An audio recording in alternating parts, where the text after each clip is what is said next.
The village of Lag has been at constant war with the demi-humans spread across this world. One of the soldiers, Kai, teams up with his friend Manso to take down one of the gorilla monsters, but even the power of friendship isn't enough to help him because Kai's fighting skills are absolute garbage. Now Kai is cornered and he most certainly would have died here, but at the last second, the gorilla is killed by Olva. He was appointed as the guardian of the village and blessed by the land god, and as such, he is the strongest soldier of them all. He is able to effortlessly cut the apes down one after another until eventually he comes face to face with the gorilla guardian. This is the strongest gorilla, so you think defeating it would be a challenge for Olva, but he is still able to cut it in half within seconds. Now that all the gorillas have been defeated, the soldiers start cutting into the gorilla bodies, and one of the soldiers hands Olva a ball that is suspiciously shaped like gorilla nuts. Olva drinks the liquid inside without a second thought, and after doing so, he begins to glow with a red aura. Thankfully, these things aren't actual gorilla balls, they are something called God stones. Drinking the liquid inside is known to increase a person's strength and spiritual power, so it would make sense for everyone in the army to drink at least one so they can all grow stronger. But no, the rules say that they are only allowed to drink tiny drops of it. They all get their drops, and after drinking his drop of Godstone, Kai can already feel his spiritual power increasing. So he asks Manso if he can have some more. But unfortunately, he's just a foot soldier, so there's no way he will ever get permission to drink a full Godstone. The rules say that almost all of the Godstones must be given to a guardian bearer like Olha. So even though Olha is already strong, he gets to become stronger, while the rest of the soldiers are stuck at weak power levels. And no one sees anything wrong with this system. Once everyone returns to the village, a huge celebration is held in honor of their victory over the apes. But even here, the amount of food each person gets is determined by their status. So the strong people and the children of the chief get tons of meat, while the scrubs like Kai get a small plate of miscellaneous soup. The soup doesn't actually taste that bad, but Kai wishes he could get some of the good food too, but that will never happen while he's still a low-level soldier, so he vows to train and get stronger so he can raise his status.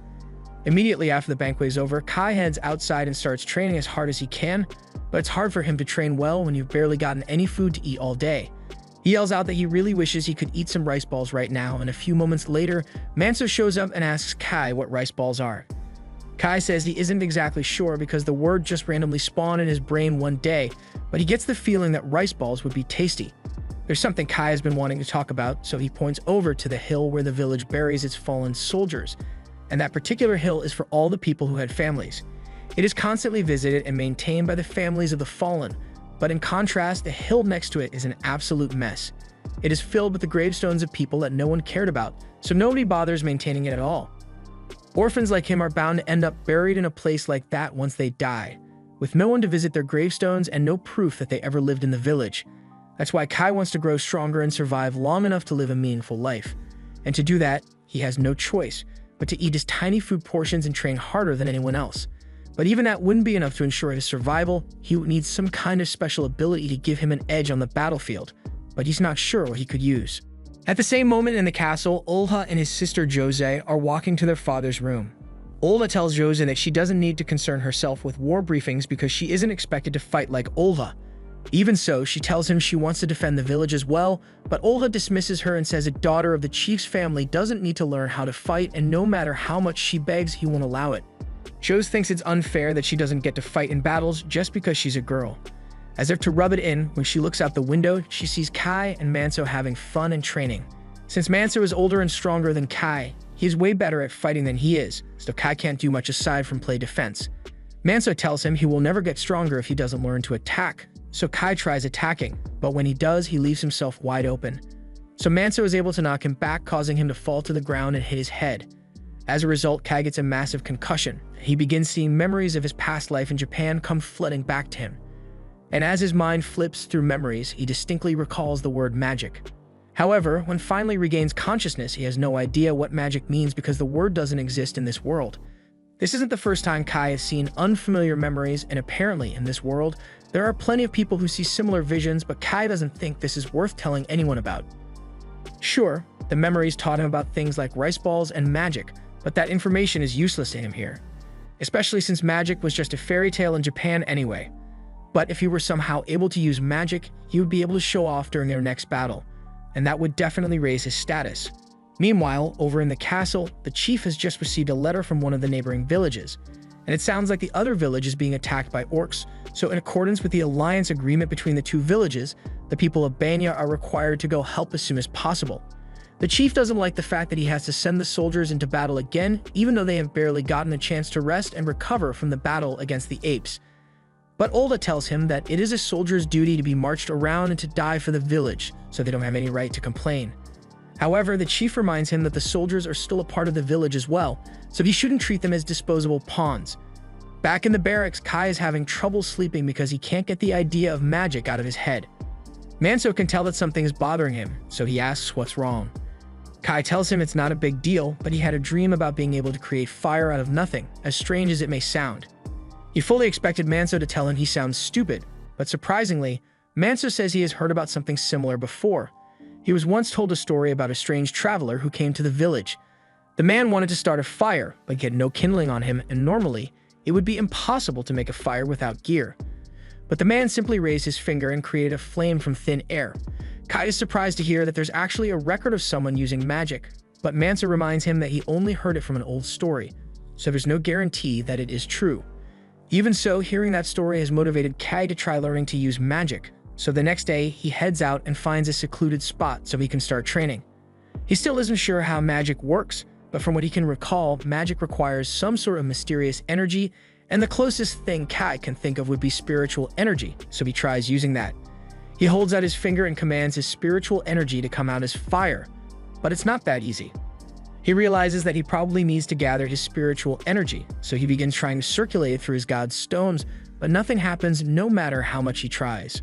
Meanwhile, orcs have been sighted just outside the neighboring village, and they've already killed a dozen soldiers, so the rest of the soldiers assemble to fight back.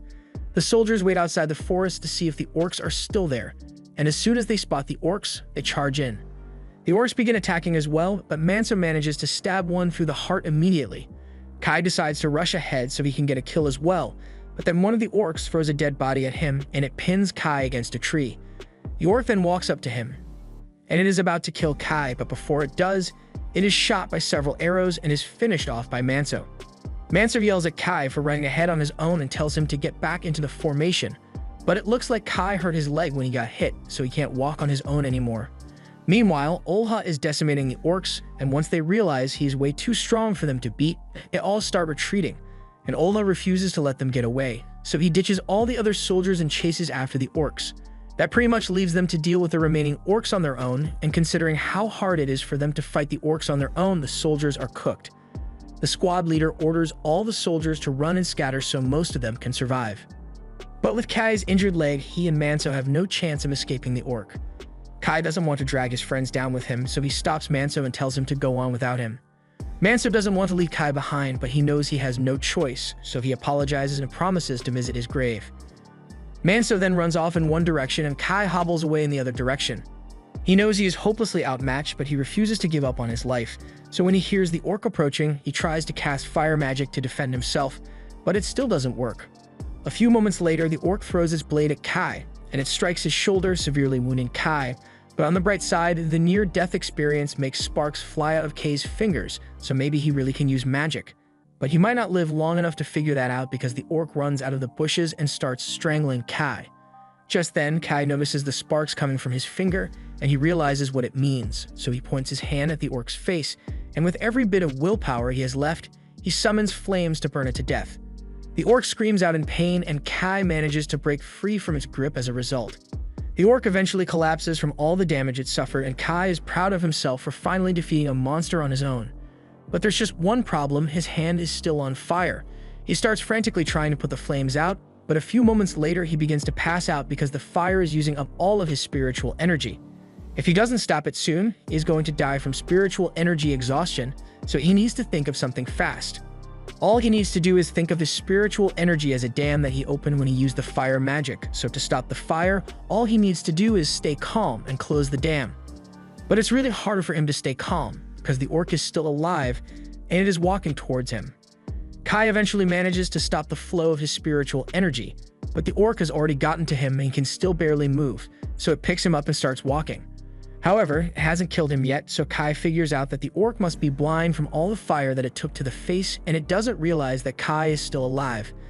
Kai doesn't want to die, but he knows there's no chance of surviving with the current state of his body, so he at least wants to take the orc down with him. So as the orc walks next to a cliff, Kai slashes it across the chest and both of them fall into the river below. Kai somehow manages to survive the fall and drags himself out of the water with his knife, but he is still dangerously low on spiritual energy, so he needs to act quickly if he wants to survive. He spots the orc's body nearby and this time is definitely dead, so he uses his knife to cut into it and pulls out the orc's god stone. Drinking the godstone liquid should help him regain his spiritual energy, so Kai doesn't hesitate and swallows the entire thing. As the spiritual energy begins flowing into him, Kai is already starting to feel better, so he lays down by a tree to rest. And now that he has a moment to think about it, he realizes that this is the first time he has ever drunk a full godstone before. His spiritual energy won't be an issue anymore, however, the wound on his shoulder is bleeding a lot, so he is convinced that he is still going to die out here. But on the bright side, at least he gets to die while looking at such a pretty sunset. Back in the village, all the soldiers have returned from battle and are getting ready to celebrate their victory over the orcs, but Manso isn't in a good mood right now. One of the other soldiers sees Manso looking depressed, so he comes over and tells him to just be happy instead. Just then, he notices that Kai isn't around, and he thinks it's weird since Manso and Kai are usually always together. It takes a few seconds, but it eventually clicks, and the guy realizes that Kai must have died, but instead of comforting Manso, he tells him to just get over it since Kai was worthless anyway. Kai spends the night passed out under the tree, and by the time he wakes up in the morning, he's surprised to see that he didn't die after all. In fact, he feels better than ever before.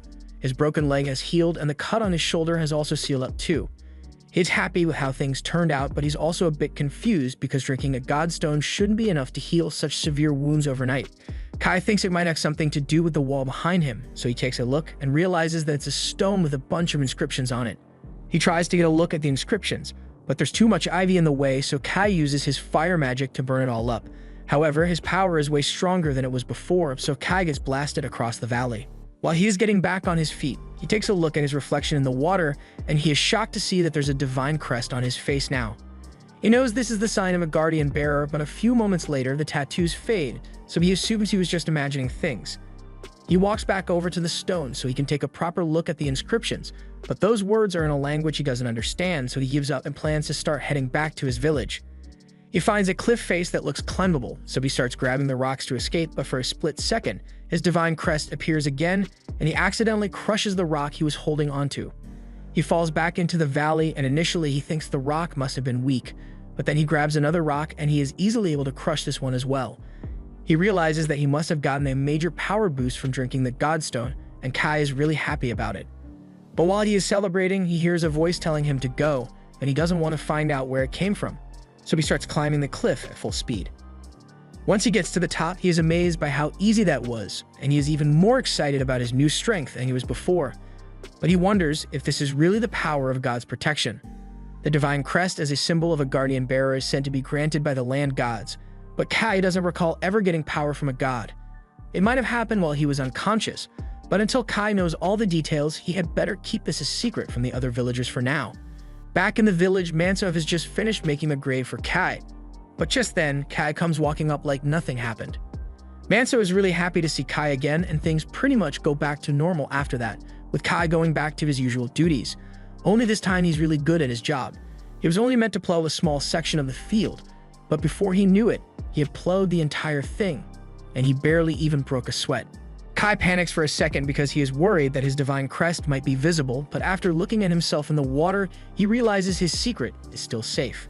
The crest probably only appears when he is trying his hardest to do something, so as long as he doesn't work too hard, he should be fine. The others ask him if something happened because he seems way stronger than before, and Kai can't think of an excuse, so he just admits that he drank the godstone of the orc he killed. The others are shocked to hear that since regular soldiers like them don't get to drink full godstones, but since Kai was injured and about to die, he had no choice. In fact, on his way back to the village, he had to drink the godstones of almost 40 orcs that he came across on the battlefield.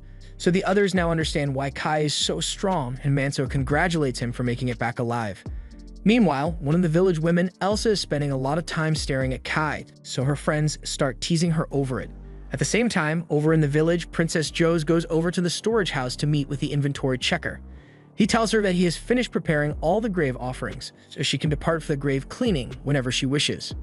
Early the next morning, Kai is out practicing with his fire magic, and it has definitely gotten stronger since last time. But while he was doing this, Joe walks up and asks him to explain himself because he looks pretty suspicious right now.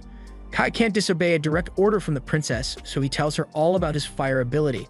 However, Joe doesn't seem too surprised by it since she has heard about similar abilities before. Although, ability users are usually members of special families or monks, so Kai is a bit of a rare case. Especially since he doesn't seem tired at all, even though he must have used a lot of spiritual energy.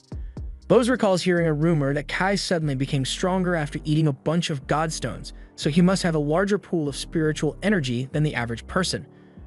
Koz asks Kai to train with her, and he has no right to refuse, so a few minutes later, the two are fighting the practice spears. Kai may be a lot stronger than he was before, but Josie is a guardian bearer, so he can't overpower her without straining himself a little, but he also doesn't want to accidentally reveal his divine crest if he tries too hard, so he needs to be careful.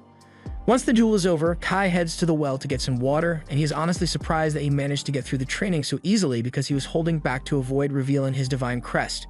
That means he is so powerful that even a guardian bearer like Joe's would stand no chance against him if he were to fight with his full strength.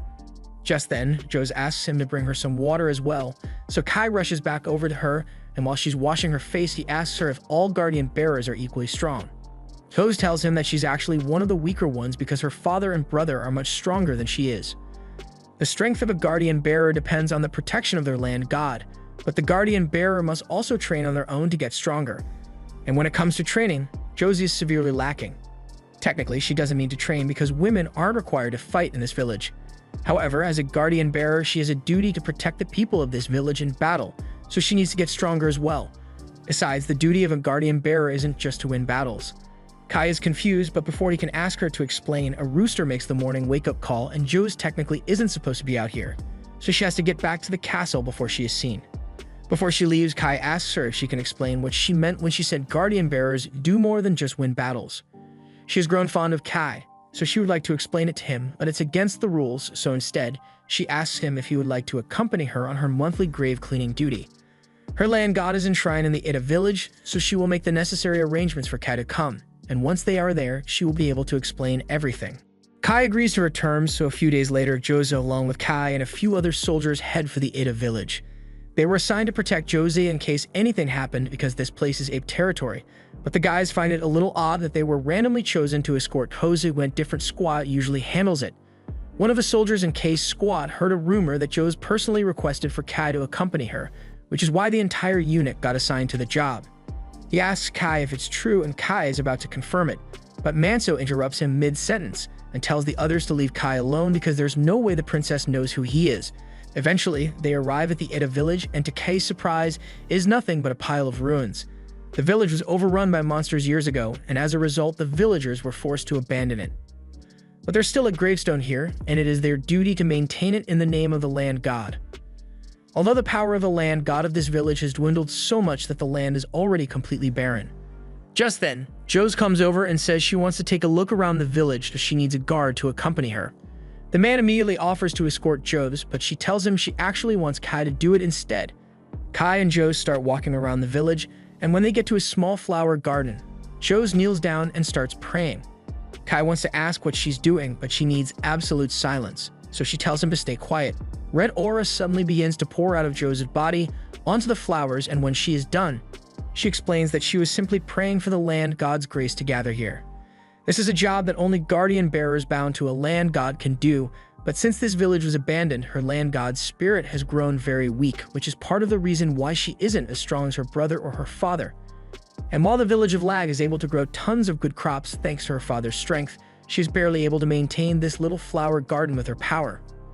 For this reason, Josie's father has never neglected his training because if he were to let himself grow weak, then it would be the end of Lag village as a whole. While land gods do grant power to the guardian bearers, that power is dependent on how strong the individual is, which is why all the guardian bearers have to train and drink a ton of god stones. Kai and Josie eventually return to the rest of the group, and it's time for them to clean the gravestone, so they all head down into the ruins while a few soldiers stay behind to stand guard. While Kai and Josie are cleaning the gravestone, he takes a close look at it, and he realizes it's the same thing as that stone he saw in the valley. And when he touches the inscription on this one, all the words are automatically translated in his head. The inscription mentions the name of the land god that this gravestone belongs to, so Kai goes around to the other side to read more, but for some reason he can't read this part of the text. He can understand the individual words like pact and temple, but the words don't form a complete sentence, so he has no idea what it's supposed to mean. Joes notices Kai talking to himself, so she asks him if something happened. Kai is about to say something, but then gets caught off guard by Joes' cleavage, so he looks away and stays quiet. Suddenly, soldiers come in and warn everyone their group of apes are heading this way. They all rush outside and begin hiding the grave, but before they could leave, the apes show up, so the captain orders Kai and Manso to escort Joes back to the village, while the rest of them hold the apes off. However, while Kai and the others were fleeing, 2 apes cut them off, so Manso steps up to fight them. However, the ape tramples all over the flower garden that Joes has been working so hard to protect, so in a fit of rage, she rushes out and declares that she will kill it for what it has done. The ape is initially intimidated when it sees Joes' tattoos, but she has almost zero real combat experience, so she's shaking with fear. Once the ape realizes that she's a novice, it tries to kill her, but Kai jumps in and slashes it across the chest. Kai then spots the second ape attacking Manso's group, so he grabs the axe on the floor and uses it to slash the second ape in the shoulder, before jumping into the air and stabbing it in the head. Everyone is shocked that Kai was able to take the apes down so easily, but Joes is especially shocked because for a split second, she saw the guardian bearer tattoos on Kai's face. After returning to the village of Lag, Joes gets yelled at by Ola because he heard about how she nearly got herself killed after jumping into battle. He yells that this is exactly why he doesn't approve of her fighting alongside the soldiers, but Moloch calms him down. The most important thing is that Joes is safe, but for now, he thinks they should focus on increasing patrols around the area since the inspector will be coming soon. Olha agrees and heads out to inform the soldiers of the new patrol schedule, and once he is gone, Joes apologizes to her father for causing so much trouble. However, Moloch isn't angry. He has already heard the whole story, including the part where Kai single-handedly killed 2 apes, so he is excited to see what Kai does in the future. Meanwhile, Kai is out doing a couple of chores when he gets grabbed by a few of his friends. They are teasing him because everyone is calling Kai a hero for saving Joes during the expedition to Edda village, and there are rumors that Kai and Joes were getting really close out there. A few of the girls see this happen and think the boys are just messing around again, but Elsa can't take her eyes off Kai, so the others realize she must really like him. They tease her about it and warn her that if she doesn't go talk to him soon, someone else is going to steal Kai away from her. And it looks like they were right, because a few minutes later, Joes approaches Kai and says she would like to talk to him in private. Kai agrees to talk to her even though he has no idea what this is about, so the two of them walk into a back alley. First of all, Joes wants to formally thank Kai for saving her life in Ada. However, she could have sworn that she saw a divine crest on Kai's face while he was fighting the apes. But after taking a close look at Kai, she is convinced she was hallucinating because what are the chances that Kai randomly became a guardian bearer? Anyway, her failure in battle made her realize just how weak she is, so she plans to devote herself to training as much as possible to grow stronger. And she expects Kai to join her every morning from now on. Kai doesn't want to get roped into Joes' training, but he can't deny her request, so he agrees to train with her in the mornings. The whole time, Kai's friends have been spying on him from behind a tree that's way too small to hide them. And they have no idea what Kai and Joes are talking about, but they are really jealous that Kai gets to hang out with her. Later that day, Kai goes on with his business and starts chopping some wood when suddenly Elsa comes over with a bowl of water. Kai asks her if the water is for him, so Elsa explains that she thought he might be a little thirsty after all this work. Kai is grateful since he really was feeling thirsty, so he thanks her for being so considerate. Just then, one of Elsa's friends comes over and tells her to hurry up because they still have work to do.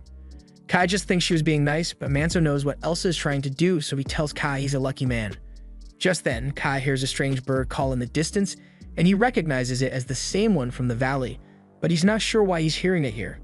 Later that night, Kai is trying to go to sleep, but he keeps hearing that bird call, so he gets out of bed and decides to follow it. There's a huge wall around the village, but with Kai's current strength, he is easily able to leap over it in one go.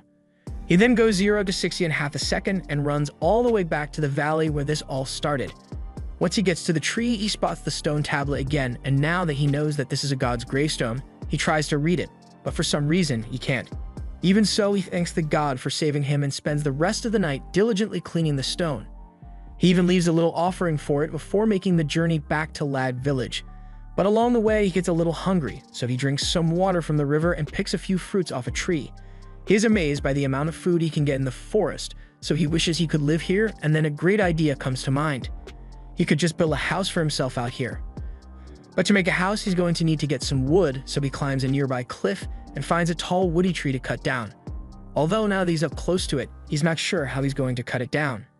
He has his dagger with him, but a dagger is not going to be strong enough to cut a tree that's as big as this. Instead, Kai uses his fire magic and raises the output to form something like a fire blade on his hand. But while this may have worked for metal, a tree is made out of wood, so Kai accidentally starts a forest fire. Luckily, he managed to put the fire out before it got out of control, but he still needs to think of a way to cut this tree down. He was able to create fire from nothing, so he should be able to think of something to cut a tree down. And all of a sudden, a memory from high school chemistry comes flooding into his mind. And Kai must have paid attention in class during his past life because he now remembers everything there is to know about molecular structures. Now he knows that if he wants to cut the tree down, he just needs to find a way to break the bonds between the molecules, so he puts his hand up against the tree and starts trying to manifest his spiritual energy in a way that will allow him to cut through the tree. However, before he could get it to work, he hears something moving nearby, and it's coming from the direction of the valley, so he decides to go check it out. And as we look back at the tree, we see that Kai really was able to split the tree's molecules. Once Kai gets to the valley, he finds a group of children with climbing gear who look like they are about to climb down into the valley. Kai doesn't know what their intentions are, but it's his duty to protect that valley, so he jumps down fully prepared to smack a couple of children. But to his surprise, once he gets a bit closer, he realizes that these people aren't children. They're just short. Their leader steps forward and introduces himself as Porik, the chief of the Kora people. Kai has never heard of the Koras before, and he thinks it's strange that their leader is able to speak the human language fluently. He explains that he and his people have had some interactions with human merchants before, and apparently humans consider their goods to be of high quality. But that's not important right now. Porik wants to apologize for coming here without permission. He explains that they are here to fulfill an ancient agreement they have with the great valley god that resides here, and from what they know, the valley god resembles a human, so they believe Kai is the valley god. Porik goes on to explain that the Koras have quietly lived in these woods for generations while worshipping the land gods, but a few days ago, the orcs attacked them in an attempt to take their land god. The Koras are really weak, so they stood no chance of winning and were forced to flee their home. Porik addresses Kai as an ancient arbitration god and asks for his help to reclaim their home. Kai is having a hard time processing all of this, but first, he wants to know what an arbitration god is. Porik explains that the legends say that an arbitration god is one who has received power of all creation in order to protect the creatures of the forest, but Kai finds it hard to believe that the legend is talking about him. Just then, one of the Koras speaks up and says he doesn't believe Kai is an arbitration god because the legends say an arbitration god should be a fierce warrior who punishes those who disturb the peace of their land, and Kai doesn't look fierce in the slightest. However, Porik says he is absolutely certain that Kai is the arbitration god because he can see it clear as day. Figuratively. Years ago, Porik once incurred the wrath of the valley god by entering this valley without permission, and as punishment, the valley god took both of his eyes. But in exchange, Porik gained the ability to see the spiritual energy of the world around him, and when he looks at Kai, he can see the energy of the valley god flowing through him. So he must have received the valley god's protection. And besides, they already offered a sacrifice, so Kai has to help them. Kai gets confused by the mention of a sacrifice, so Porik explains that earlier today he sacrificed his granddaughter Aru to the valley. Kai panics and asks them to show him where they left Aru, so they lead him to the rope that Aru used to descend into the valley. But that rope snapped a while ago, so she probably felt her doom. Kai jumps down into the valley and finds Aru's body at the bottom, and thankfully she's still alive, but she's also bleeding a lot, so she won't last much longer. Kai remembers how his injuries healed when he first found this, so he tries to do the same thing by using magic. All he needs to do is imagine the injuries being healed, and as he does this, he is able to visualize the tissue of Aru's body. Kai had no prior knowledge of biology, but he now knows that the mitochondria is the powerhouse of the cell. And with this valuable knowledge, he is able to heal Aru's wounds. Kai is honestly surprised that that worked, but it looks like Aru is going to need to rest for a while before she can get back up. In the meantime, Kai hears a commotion at the top of the valley, and he realizes the orcs are attacking. The Koras are practically defenseless against the massive orcs, so there isn't much they can do, but all of a sudden, Kai arrives and saves them by stabbing one of the orcs through the chest. In the time he was gone, a few of the Koras had already been killed, and the culprit is the orc leader. The orc leader displays its divine crest in an attempt to intimidate Kai, but its cleaver is still soaked with the blood of the Koras that it killed, so there's no way Kai is backing down until he gets his revenge. And he's not the only one who's outraged either, because he starts hearing a voice in his head telling him to kill the orc and instill fear in its heart before it dies. Kai realizes the voice is coming from the Valley God, and as the Valley God's guardian bearer, he is prepared to carry out its will. But before Kai begins fighting, Poryk steps forward and says he will assist him. He may not be as powerful as Kai is, but he is also a guardian bearer, so he can handle himself in a fight. Kai appreciates the extra help because it will make this a lot easier. And just so the orcs know what they are up against, Kai turns back to them and activates his divine crest as well.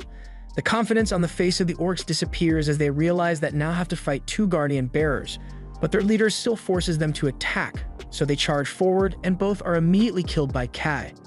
One of the orcs tries to sneak up on Kai while he is distracted, but Poryk rushes in and cuts it down to protect him. Kai thanks him for the help, but handling the weaker orcs is all Poryk can manage, so he tells Kai he's going to have to fight the guardian bearer orc on his own. Kai picks up a cleaver and slowly starts walking towards the final orc. The orc realizes he is screwed, so it tries using Talk no Jutsu. This one knows how to speak the human language, so he tells Kai he doesn't need to fight because the orc only intended to attack the Korers, he says, so he didn't mean to offend Kai. Normally, Kai wouldn't be so angry, but not only did the orcs kill a bunch of the Korers, they also did it in Kai's valley. The orc sees the blue spiritual energy of a god emanating from Kai's body, so he starts begging for mercy. But Kai has no mercy to give, so the orc attacks him in a desperate attempt at survival.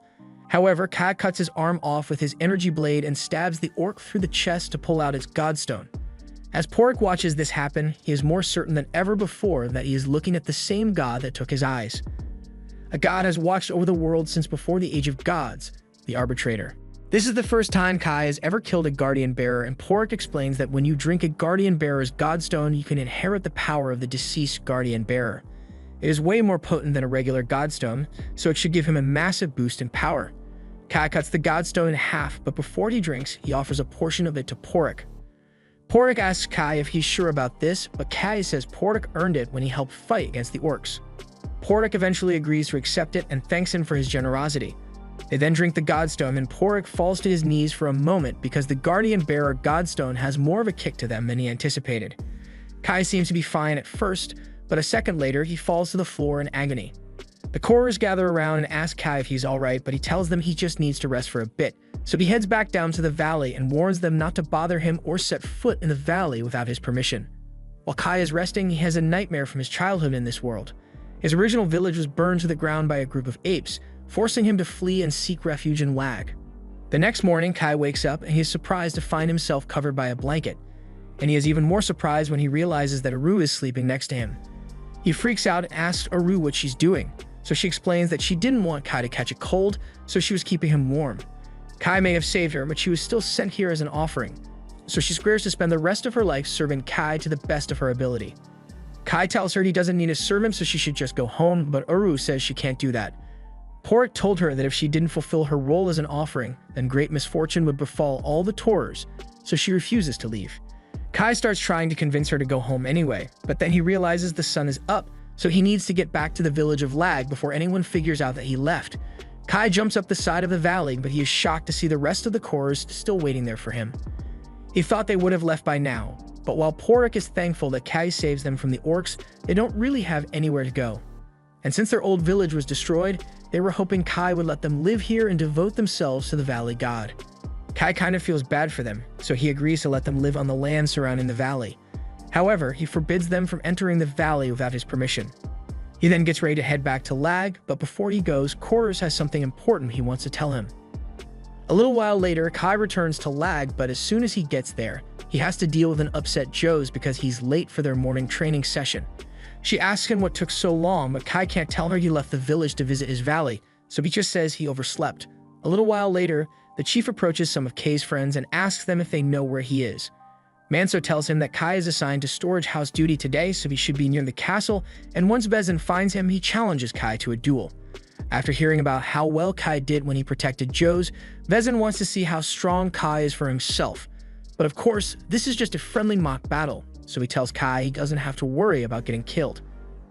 Kai is relieved that this isn't a death battle, but considering what Poryk told him, he's going to have to be careful. He said Kai should keep his status as a guardian bearer hidden for now since it hasn't been long since he acquired his power and he will be an easy target until he masters it. That means Kai has to keep his divine crest hidden at all costs, so he needs to hold back against Vezin even though he is weaker. Vezin makes the first move, so Kai jumps out of the way and starts dodging all the strikes, but he is getting really worked up, so his divine crest is visible. Kai manages to calm himself down to make the divine crest go away, but he still needs to fight Vezin, so he charges forward and strikes him with a spear. Unfortunately, Vezin is so beefy that the spear shatters when Kai tries to hit him, so now Kai is forced to fight barehanded. And to Kai's credit, he doesn't give up, but just like man number 1 in the gorilla fight, Kai gets punted away. Kai just had the wind knocked out of him, so there's no way he can keep fighting, but luckily, Vezin was satisfied with his fight.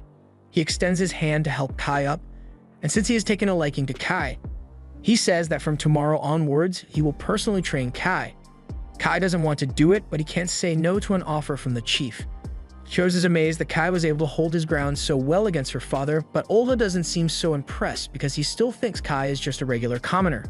However, Jose is already busy thinking of her next training session with Kai. After Vezin leaves, Manso and the rest of Kai's friends come over to check on him, and once they know he's okay, they start laughing at him because he got stuck training with Vezin. With Jose and Vezin demanding Kai's attention all the time, he hasn't been able to leave the village for a while, but tonight he finally gets the opportunity to leave. Kai returns to the valley and he is excited to be back, but then he spots a house with a fire going and he gets mad because he thinks the Korers moved in despite his warning that this place was forbidden. However, when he goes to see who did this, he realizes it was just Aru. Kai forbade the Korers from entering the valley, but Aru never actually left, so she isn't breaking any rules. Plus, she has been preparing for Kai's return, so she brings out a plate of food she made for him. Kai was about to tell her to leave, but then he sees the food she made and all of a sudden, he doesn't mind letting Aru stay in the valley anymore. Aru asks him if he likes the food she made and Kai tells her it tastes great, but aside from the flavor, this is the largest meal he has ever had the pleasure of eating. He almost wishes he could stay here forever because his food portions back in the village are usually really tiny. But to Kai's surprise, the next day when he goes to the cafeteria to get his food for the day, he receives a decently sized portion. The lady tells him she's giving him extra because he has been working really hard lately. Kai is thankful for the extra food, but his friends get jealous, so they ask the lunch lady why Kai is the only one who gets special treatment. She then reminds them that they've been slacking off all day, so if they want extra food, they are going to have to work hard for it. Meanwhile, on the other side of the cafeteria, Elsa is serving some of the other villagers, but she was so distracted looking at Kai that she accidentally dumped a bunch of extra food on this random guy's plate, so now she has to convince him to give it back. Over the next few days, Kai continues his routine of sneaking out of the village at night to check up on the valley, and while he's there, he decides to help Aru build a house. But there's no way he can get it all done in one day, so the first thing he does is cut down a tree with his energy blade. The next morning, he returns to Lag and spends the day training with Jose, then that night, he goes back to the valley to continue building. He is starting to get used to coming and going without anyone noticing him, and he really enjoys life in both villages. One day, he and his friends are tasked with moving this huge boulder to make space for some new fields, but even with all of them working together, they can't budget at all. And seeing that everyone is struggling, Vezin decides to step in and help out for today.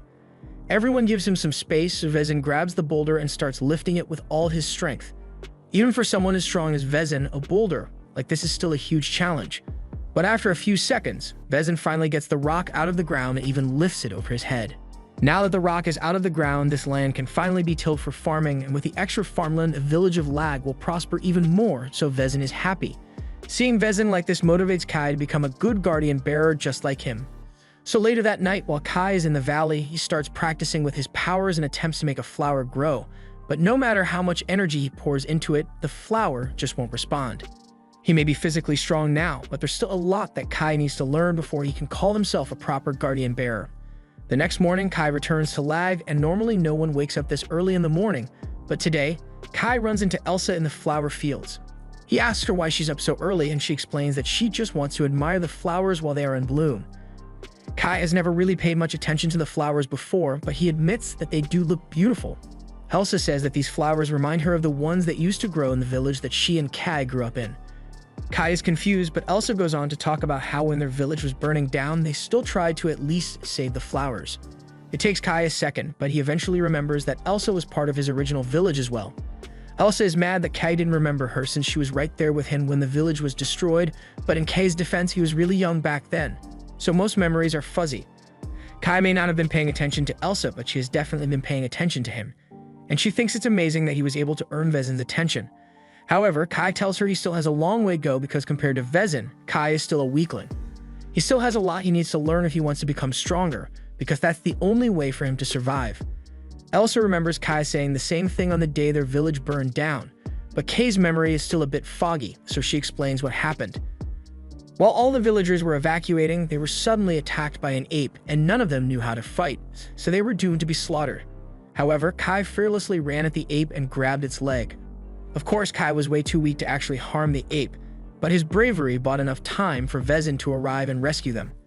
Kai was relieved that Vezin saved them, but he was also frustrated by the fact that he could barely do anything to help, so he swore that he would do whatever it takes to grow stronger. But then again, his oath may not mean much since he forgot about it until now. Elsa tells him it actually means a lot to her, because on that day, even if it didn't feel like it, Kai saved all the villagers, so in her eyes he will always be a brave hero. Meanwhile, in the middle of the forest, the apes and the orcs are fighting each other, and the orc general is absolutely dominating the battle. Even ape guardian bearers stood no chance against him and was instantly beheaded. With this, the orcs acclaimed victory over the apes for this territory, and now their next target is Kay's Valley. And right now, Kai is blissfully unaware of the incoming threat. Nothing has happened to the valley yet, so Kai goes back to Lag, and the next morning he's put on storehouse duty. While there, he finds a grain of wheat on the floor and wonders if he can use this to make rice balls because he really wants to try them. Just then, Elsa walks up to him and she overheard Kai talking about rice balls, so she asks him if he can explain what it is. Kai doesn't really know how to explain it, but he knows it's supposed to be really tasty, even though he has never actually eaten one. A few moments later, Manso comes in and tells Kai he should stop chatting with Elsa and get back to work already because they still have a lot of bags to move. Kai apologizes and picks up more bags, and Vezin tells everyone to hurry and hide the bags of food in the cellar before the inspector gets here. Olva approaches Vezin and asks him if it is really necessary to hide the food from the inspector, but Vezin tells him that the village's food reserves are low, so if they don't hide some food from the inspector, then the villagers' food portions would shrink. Olha doesn't seem to care since a little starvation never hurt anyone, but Vezin actually cares about the well-being of his people, so he won't let anyone starve on his watch. Kai and his friends aren't sure about all the details, but they heard that an inspector is coming from the Central Plains and they need to hide some of their food so he doesn't take it all. They also heard that the inspector is a guardian bearer who is even more powerful than Vezin, but he doesn't use his power for noble reasons like Vezin does. A few hours later, the inspector arrives, so the gate is open for him, and Vezin comes out to greet him. The first thing the inspector does is complain about the number of demi-humans in the area because he got attacked by some apes on the way here. According to the inspector, there were around 10 apes there, but he managed to fight them off on his own, so he is alright. Jobs is impressed because it takes some serious strength to take down 10 apes on your own, but she's not impressed when she actually meets him. Gandalf looks like a toad, and the first thing he does is insult her for being a weak woman. He then insults Olha as well for being weak and neglecting his duty to kill all the demi-humans in the area, and neither of them can talk back to him. A few seconds later, another man enters the village gate, so Vezin asks him if he is part of Gandalf's group. However, that's not the case. The man says his name is Nada, and he was sent here by the monastery of Maz. He just happened to follow the same path as Gandalf, which is why they arrived at the same time. Gandalf goes to inspect the village's storehouse, and he is disappointed because there isn't much grain here. As a tax collector, Gandalf takes great pride in taking as much as he can from small villages, so he asks Vezin if this is really all the grain that the village has stored up. Vezin swears that he would never even consider evading taxes and assures Gandalf that this is all the grain that the village has. He makes up an excuse that the weather has been poor lately, so they haven't been able to grow much. However, Gandalf decides to use the weather as an excuse to stay in Lag for a while because he is suspicious. Bazin has no choice but to agree to Gandalf's request, but this basically means they are going to be forced to pay for all of Gandalf's luxury demands. Jobs doesn't like it, but Vezin tells her there's nothing they can do because Gandalf is an official inspector, and going against him is the same as going against the king. A little while later, Kai is walking outside when he sees Nada tending to one of the graves. He thanks him for looking after the graves, but Nada says he is just doing his job as a monk. He has heard rumors about Kai and knows that he suddenly became strong after eating a ton of God's stones, so he says the same thing happened to him. As part of his training at the monastery, Nada has had to eat a lot of God's stones, allowing him to become really strong. Kai is intrigued and asks Nada if his strength is comparable to that of the Guardian Bearers, so Nada proudly displays his divine crest as proof of his strength. Kai is even more amazed now because he didn't realize that Nada was a Guardian Bearer, but Nada tells him that's not the case. He may have a divine crest, but he never actually received protection. Kai had no idea it was possible to get a divine crest without a god's protection, but according to Nada, if you train hard and grow strong enough, you can potentially manifest a divine crest. While Kai and Nada are talking, Gandalf has just been served an extravagant meal in the castle, but he isn't satisfied with what he has received. His server explains that this is the best they can do with their current food reserves, but Gandalf doesn't care and demands more food, even if a few of the villagers have to starve. As a result of Gandalf's demands, the portion sizes for the villagers' meals have become ridiculously tiny, and they aren't happy about it. They wish Gandalf would return to the capital already so they can go back to eating the way they used to, but they can't force him to leave. Meanwhile, in Vezin's room, Nada is having a meeting with him to discuss a serious matter. There have been sightings of a large group of orcs, and this group is much larger than normal, so Olha is worried that it may be an invasion. Nada assures him that he doesn't have to worry about that since the group isn't large enough to invade the human kingdom, but it's still a huge threat, so Nada would like to pursue the orcs. However, he isn't familiar with this area, so he asks if Vezin would offer some assistance. Vezin understands, so he says he will arrange for some people to escort Nada in his mission to hunt down the orcs. That night, Kai heads back to the valley and he has some bad news for Aru. He was chosen to be part of the squad that will help Nada track down the orcs that have been running loose in the area, so he won't be able to return her until the mission is over. Aru understands, but she is worried that Kai might never return to the valley again if he leaves. However, Kai assures her that he will return no matter what happens. After all, he is the guardian bearer of this valley, so he has a duty to protect it. Kai then climbs out of the valley to meet with Porik. He explains that he's going to be hunting a group of orcs that showed up in the area, and Porik suggests that they might be here looking for the group that Kai killed a few days ago. Kai thinks Porik might be right, but he doesn't think it will be a problem because he is prepared to handle whatever the orcs throw at him. The next morning, Gandalf is still lazing around like a bum while a squad is sent out to track down the orcs that Nada is looking for. Olha and Vezin watch as the squad departs, but Olha doesn't think it was a good idea to send Joes on this mission. Normally, Vezin would have sent Olha, but he has to go after the apes that supposedly attacked Gandalf on his way here. Besides, Kai is with her, and Vezin trusts him, so he is sure Joes will be alright. Just then, Elsa comes running out of the gate because she has something she wants to give Kai. She did her best to recreate those rice balls Kai was talking about by using wheat, and she would like him to try it. Kai thanks her for the thoughtful gift, and for some reason, whenever looking at the rice balls reminds him of his mother, even though he has been an orphan all of his life in this world. Manso then calls out to Kai and tells him to hurry up, so Kai thanks Elsa again and puts the wheat balls in his shirt for later. The group then heads out, and after traveling for a while they come across a horrific scene. There are dozens of dead apes and orcs scattered all over the place, and Nada believes that the orcs they are chasing must have gotten in a fight with the apes. However, there are a lot more ape corpses than there are orcs, so it looks like the orcs won the battle. But Kai has no idea why the orcs would do something like this. Joes tells Kai that they might be pursuing the same thing that Nada is after because she overheard his discussion with Vezin and Olha last night, although she didn't catch all the details. Nada comes over, and since Kai and Joes are curious, he explains that he is here because of a prophecy. According to the prophecy, a powerful god is supposed to appear in these lands, and it is Nada's job to find this god and its gravestone before it falls into the wrong hands. It is said that whichever species claims the god will acquire incredible power, so he can't afford to let the demi-humans find it first.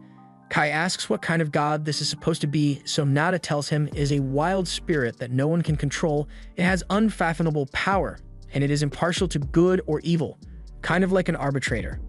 After hearing this, with everything that happened in the valley, Kai realizes that the god Nada is looking for might be him, but he can't tell him that. The group continues walking, and after a while, they come across a village that is in complete ruin.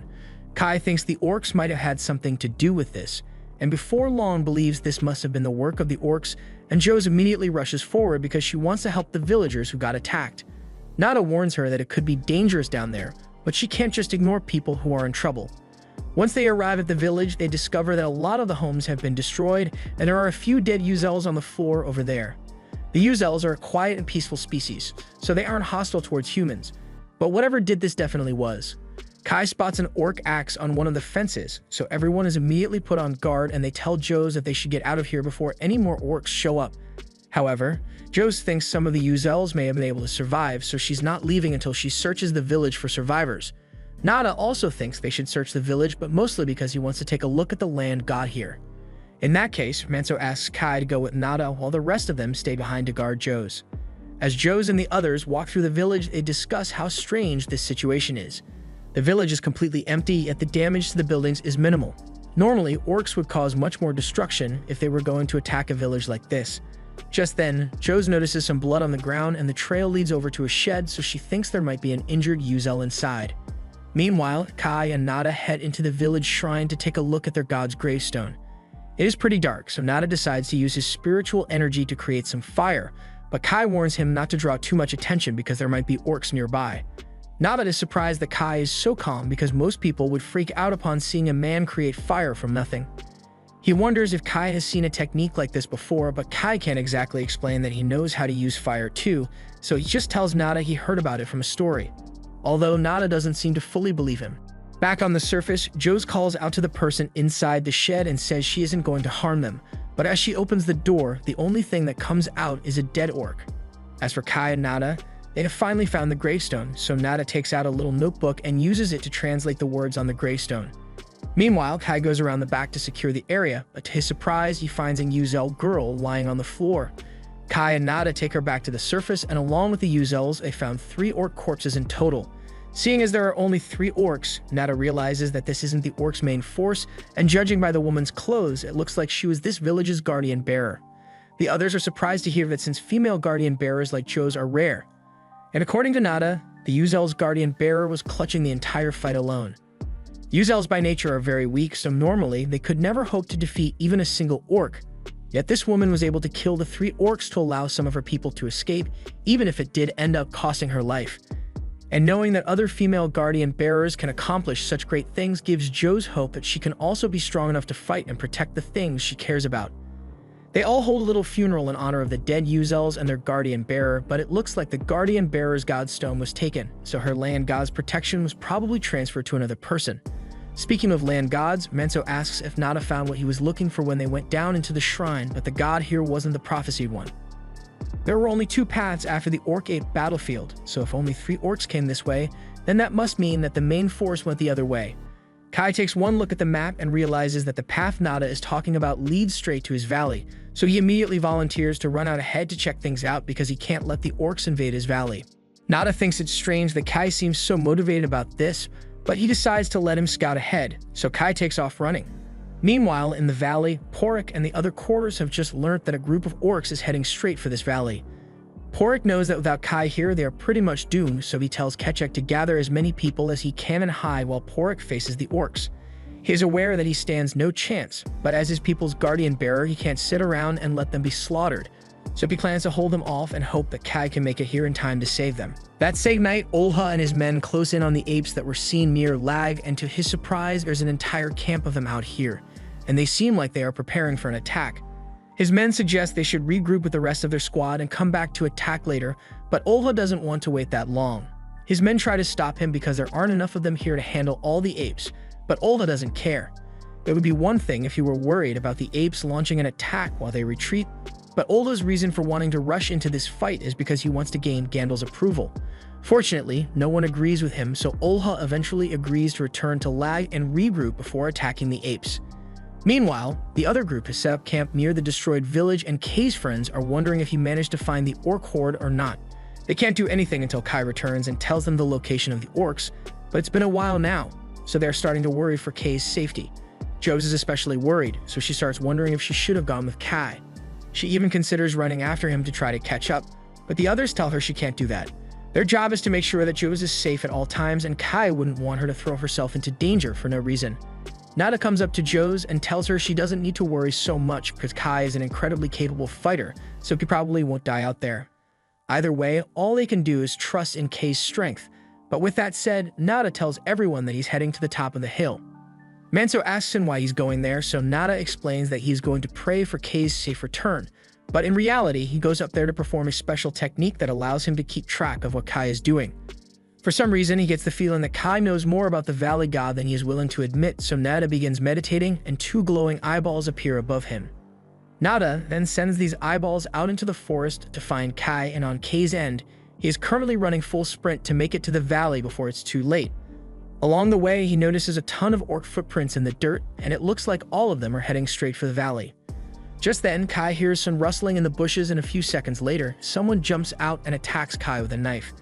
Kai draws his own blade as well. He was ready to shank his attacker on the spot, but then he realizes it was just Kechak. The rest of the Korors come out a few moments later, and Kai is relieved that it wasn't an orc, but he is also curious as to why the Korors are out here in the first place.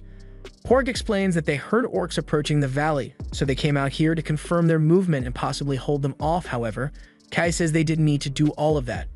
He is the guardian bearer of the valley, so it is his job to protect it, but Kachek says he and the rest of the Korers also have a right to defend the valley because they've built their new village around it, so they won't abandon it.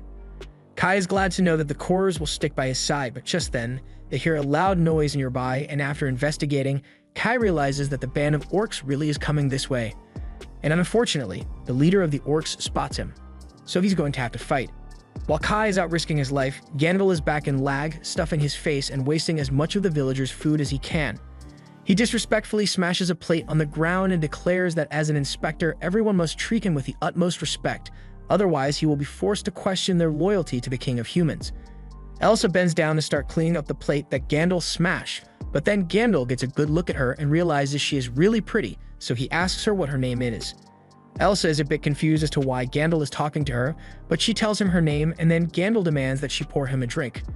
She knows exactly where this is going, and frankly, she's disgusted by the look on Gandalf's face, but with his status, she is in no position to refuse a direct request from him, so she doesn't know what to do. Fortunately, Adelia steps in and places a new plate of food on Gandalf's table to distract him from making any advances at Elsa. She then pours him a drink with a smile so he can't ask Elsa to do it, and even Gandalf is surprised by how quickly he got shot down. A little while later, Elsa thanks Adelia for her help earlier, but Adelia says it wasn't a big deal. Suddenly, Olha and his second-in-command return, and Olha is clearly pissed that he didn't get the chance to fight the apes, so he yells for someone to call his father so he can mobilize a larger squad to take them out. Back to Kai, one of the orcs is currently chasing after him, but as it tries to strike, Kai turns around and stabs it through the chest. However, while Kai's back was turned, another orc tries to sneak attack him, but before Kai could be hit, Kechak stabbed it in the neck. So far, they've managed to take down a good portion of the orc soldiers, so the rest of the orcs are starting to reevaluate their choices a little. But all of a sudden, their leader arrives and calmly begins walking out to the front line. It then displays its divine crest to intimidate Kai. But while Kai doesn't think there's anything special about it, Pork recognizes that crest is one of the rigged arrows. Kai has no idea what rigged arrows is supposed to mean, so Pork explains that among the orcs, there are 6 exceptional warriors with powerful land gods. These orcs are called the rigged arrows, and they are capable of far more than your average guardian bearer. Kai warns everyone to stay back because he's going to have to go all out to defeat the orc leader. Nada sees all of this happen and he had his suspicions before, but now that he has seen Kai's divine crest, he is certain that Kai is the one he has been looking for.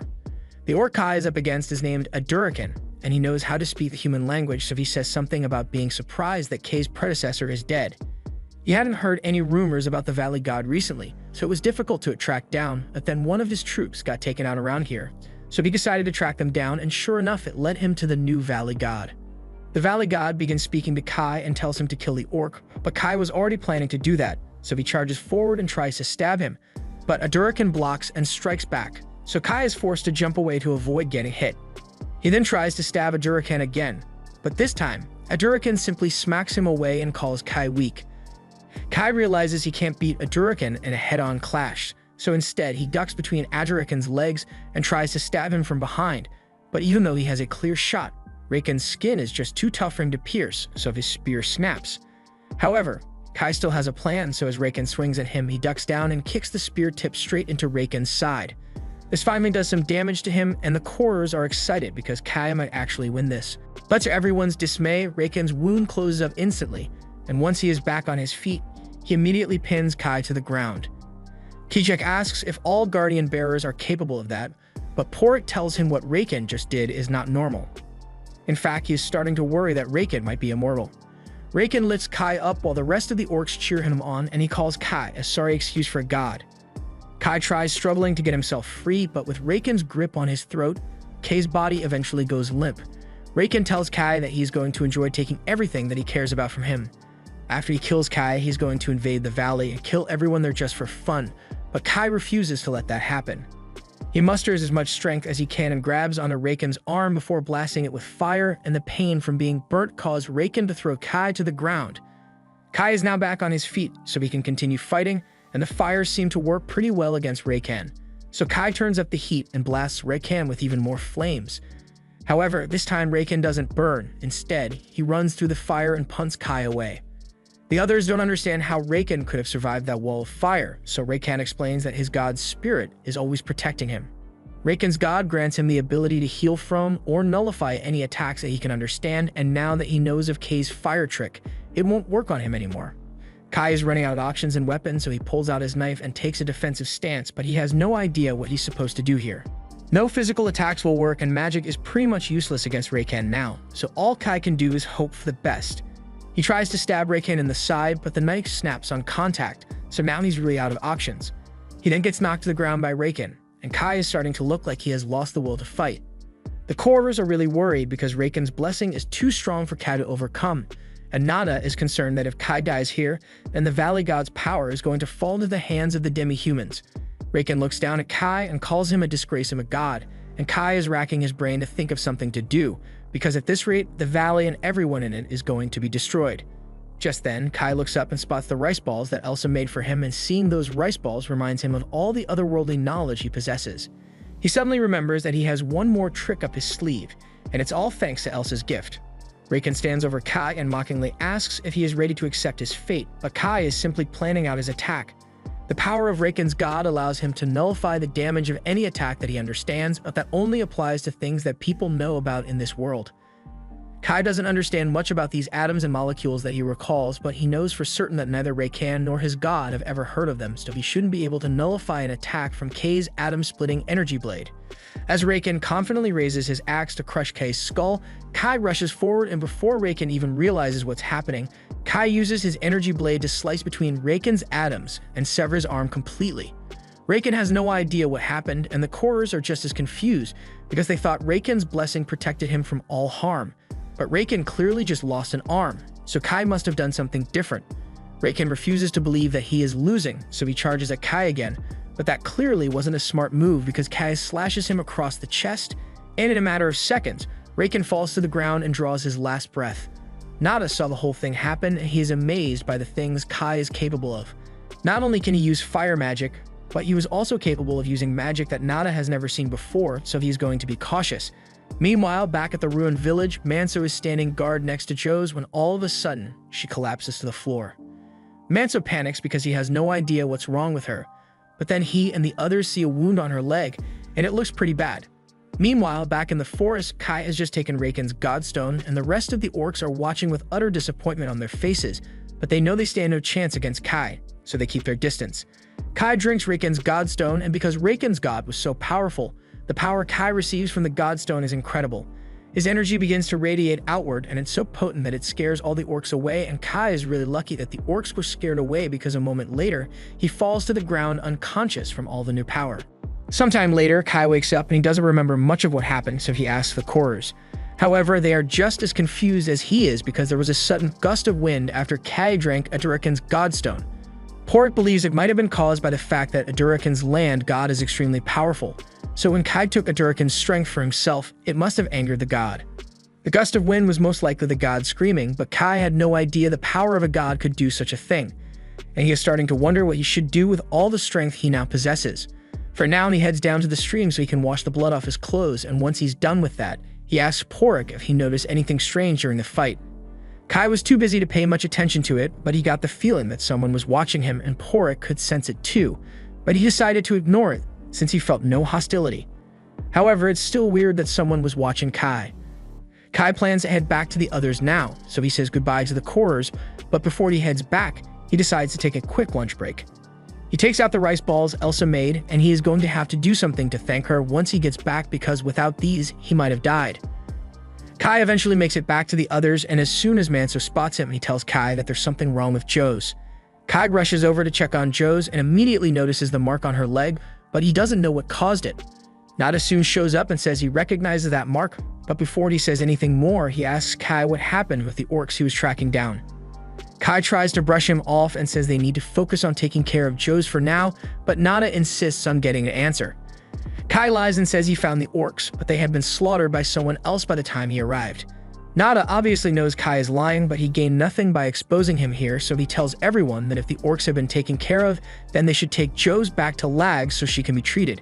They head out immediately, but while they are carrying Joe's, Nada points out that Kai has orc blood on his shirt, which is odd since he claims he wasn't the one who killed the orcs. Kai makes up an excuse and says he must have accidentally touched one of the orc corpses. The group eventually returns to Lag, but once they arrive, they discover that it was attacked while they were gone. As Kai walks through the gates, he finds the troop leader, Basco, carrying one of the injured men, so he goes to ask him what happened here. Basco explains that the village was attacked by an unbelievable number of apes, but thanks to Vezin's efforts, they were able to drive them away.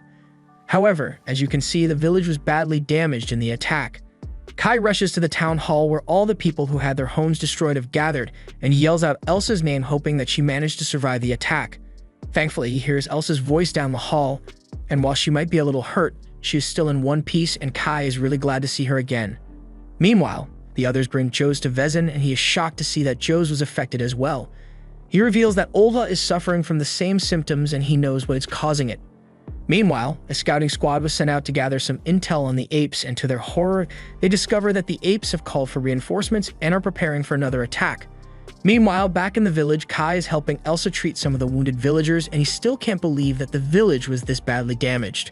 When the attack initially happened, Elsa ran here with her mother and younger sister. She was really scared, but recalling Kay's face made her feel safe.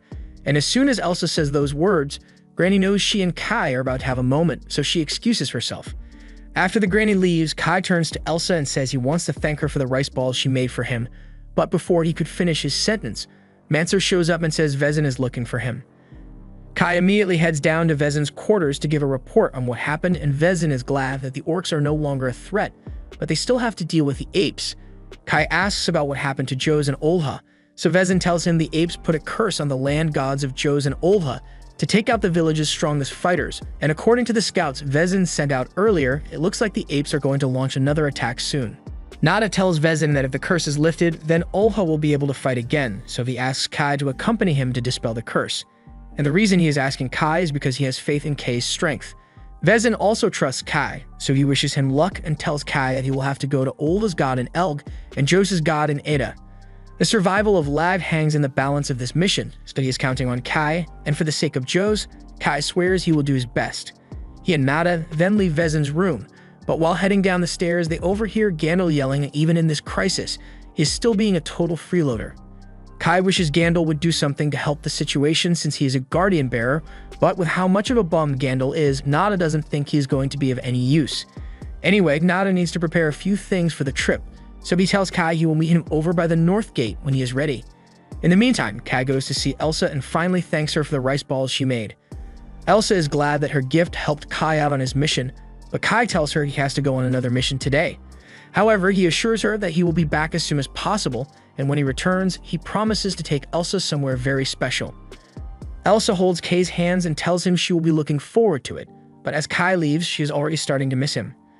Kai eventually meets Nada at the north gate, and Nada seems to have received a bag from Vezin to help with dispelling the curse. Joes and Olha are still in a lot of pain. Unfortunately, Kai and Nada have just arrived in the village of Elg, where Olha's land god is enshrined. If the apes really went out of their way to place a curse on the gravestone here, then they must be guarding it to stop anyone from dispelling the curse.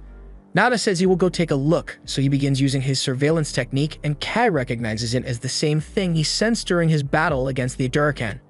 Nada tells him this technique is called Thousand Eyes, and it is a secret technique that he learned at the monastery so he can see anything, no matter how far away it is. Once Nada is done, he tells Kai that there are only 5 apes guarding the gravestone, so the 2 of them should be able to handle it. As soon as they arrive at the gravestone, Kai springs into action and cuts the throat of one of the apes, following it up by stabbing 2 more. He then goes over to Nada to assist him, but Nada is clearly strong enough to handle himself in a fight. Kai is impressed by how skilled Nada is, but he failed to realize that his divine crest is visible.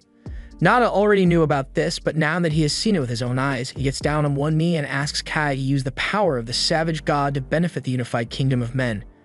Kai tells Nada there is no need for him to bow his head, but Kai really doesn't want to talk about this right now, so he says they should take care of the curse on Olha's land god. Nada agrees to drop the topic for now, so he begins cleaning up the gravestone while Kai stands guard. While Nada cleans, he explains to Kai that the unified kingdom needs a new and powerful god, but not just because they are trying to make the kingdom stronger.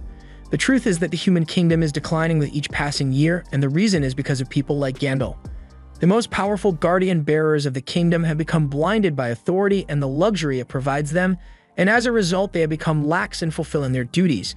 This has severely diminished the power of the gods that support the king, and if nothing is done, the situation will continue to get worse. Nada explains that if the kingdom were still as strong as it once was, then reinforcements could have been deployed to assist during disasters like this. But with things as they are now, the number of tragedies will continue to rise year after year because their current roster of gods can't support the king anymore. That's why Nada has been looking for a new god to strengthen the kingdom, even if it means tearing down the current hierarchy. Nada then begins the ritual to dispel the curse, so Kai asks him what he is pouring on the gravestone. Nada explains that the god of Elg serves the god of Lag, so by pouring the blood of its guardian bearer, Vezin, the curse can be lifted. Once the blood vanishes, Nada tells Kai that the ritual is complete, so they need to move on to the village of Ida so they can dispel Jose's curse. Along the way, Nada begins giving another speech about how the world is changing. He points out the fact that the apes were so desperate that they were willing to weaken the land gods and destabilize the land just to win. Kai asks what he means by desperate, so Nada explains that according to his research, the ape nation is facing a great threat, one that may force them to abandon their homes, which is why they are invading the human nation to find a new place to live. It's the same with the orcs that Kai killed yesterday because they were looking for a new god in order to face the being that is threatening them in the north. With all the changes happening, Nada is worried that the kingdom of humans might be destroyed as a result, so he asks Kai to lend the power of his god to the kingdom of humans and save millions of lives. Nada's story sounds very convincing to Kai, but all of a sudden, the Valley God begins telling him to kill Nada so he isn't sure if he can trust him. He tells Nada to give him some time to think about it, and Nada agrees to wait, but he expects an answer by the time they dispel the curse on Jose's land god. Meanwhile, back in Lag, the mark on Olva's body has begun receding thanks to the efforts of Kai and Nada. And if Olva regains enough strength to join the fight, then the villagers of Lag have a good chance of surviving. Kai and Nada eventually make it to the gravestone in Ida, and after taking out the apes guarding it, Nada begins dispelling the curse. While he does that, Kai takes a walk outside and starts thinking about the power he now possesses. He has been wondering what to do with it, but if it's for a good cause like saving lives, then maybe that would be a good way to use it. But he still doesn't understand why the Valley God was so angry at Nada. Just then, Nada comes outside and asks if Kai has made his decision yet, but Kai still isn't sure. Nada tries to persuade Kai by telling him that if he joins the kingdom's mausoleum, then he will gain the favor of the God King, and his power will increase greatly. So much so that he could easily save the people of Lag, specifically those Kai cares about like Elsa and Jose. That sounds good, but Kai also cares about people outside of Lag, and he has a responsibility to protect the Korers because they have devoted themselves to him. However, Nada tells him he is going to have to abandon the Korers. Kai can't believe what Nada just said and asks him why, so Nada explains that the kingdom's mausoleum does not tolerate lowly demi-humans even if they are peaceful. Humans are superior in every way, so the idea of association with other species is out of the question. Kai asserts that the Korers are lowlives, but Nada completely ignores him. He then asks Kai to use his power for the humans and only humans, but if those are the terms of joining the kingdom, then Kai says he will have to refuse. Guardian bearers have a responsibility to protect their land god and the people that live there, so he can't just abandon the Korers. Nada asks if there's anything that could change Kai's mind, but Kai is firm on his answer. Surprisingly, Nada smiles and says he will just have to give up on recruiting Kai for now if he can't agree to the terms. He also promises to make up an excuse so his higher-ups don't come looking for Kai. Kai naively believes he is telling the truth, but a few moments later, Nada stabs him in the back. Kai falls to his knees and he is in disbelief because he never thought Nada would do something like this. Nada explains that he just stabbed Kai with a god-killing relic which has the power to break through the defenses of guarding bearers and temporarily restrict their strength.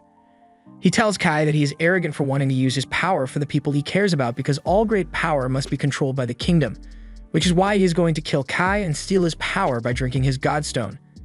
Kai tries to activate his divine crest to fight back, but with the god killer still piercing him, it causes him to suffer extreme pain. Nada then pins Kai down and pulls the god killer out of his back so he can land the finishing blow. He tells him not to worry because he will make sure Kai's name is mentioned in the history books, but before he could pull out Kai's godstone, Kai manages to slip out from under him and kicks Nada away. Meanwhile, back in Lag, the villagers are preparing their defenses for the incoming ape invasion, but they are all worried because they don't have any reinforcements to assist them. Vezin warns everyone that the apes could attack any minute now, and he knows they are all worried, but he assures them that he will do everything in his power to defend the village alongside them. All the able-bodied villagers are gathered outside in preparation for the battle, while those who were injured in the last attack are getting treated within the castle walls, including Elsa and her family. Back on Kai's end, Nada is trying to convince Kai to just let himself be killed for the sake of the human kingdom. He says the god's power could save countless human lives, and Kai doesn't doubt that, but he also needs to protect the people in his valley so he won't let Nada steal his power. Nada sees that there's no way Kai will ever change his mind, and his surprise attack failed, so he is prepared to fight him to the death. However, before Nada could make a move, an ape comes out of nowhere and attacks him with an axe. At the same time, the attack on the village has just begun, and the villagers are doing their best to hold their ground, but the apes are really good at throwing rocks, so they won't last long. That's when Vezin steps out to handle things personally, but deeper in the forest, the chief of the apes is approaching the battlefield, and he must have upgraded their tech tree because now the apes are throwing flaming rocks at the village. Back on Kai's end, a huge rock is thrown at Nada, so he is forced to retreat, but while he is running, he gets chased down by the ape and is attacked with an axe, so he is forced to fight back. Kai could have escaped now that Nada is busy, but unfortunately, there are two other apes, and they are both trying really hard to kill Kai. Kai is backed into a corner alongside Nada, and the three apes begin interrogating them. The leader reveals that he is a guardian bearer and asks Kai and Nada if they are the ones who dispelled the curse that was placed on the stone here. Neither of them responds, but that doesn't matter because the ape says he won't let them leave here alive. It turns out that all three of the apes are guardian bearers, so Nada is starting to get worried because he knows he can't handle them by himself. However, once Kai realizes that these are the apes who cursed Joes and Olha, he gets up with rage in his eyes and tells them they are going to pay for that.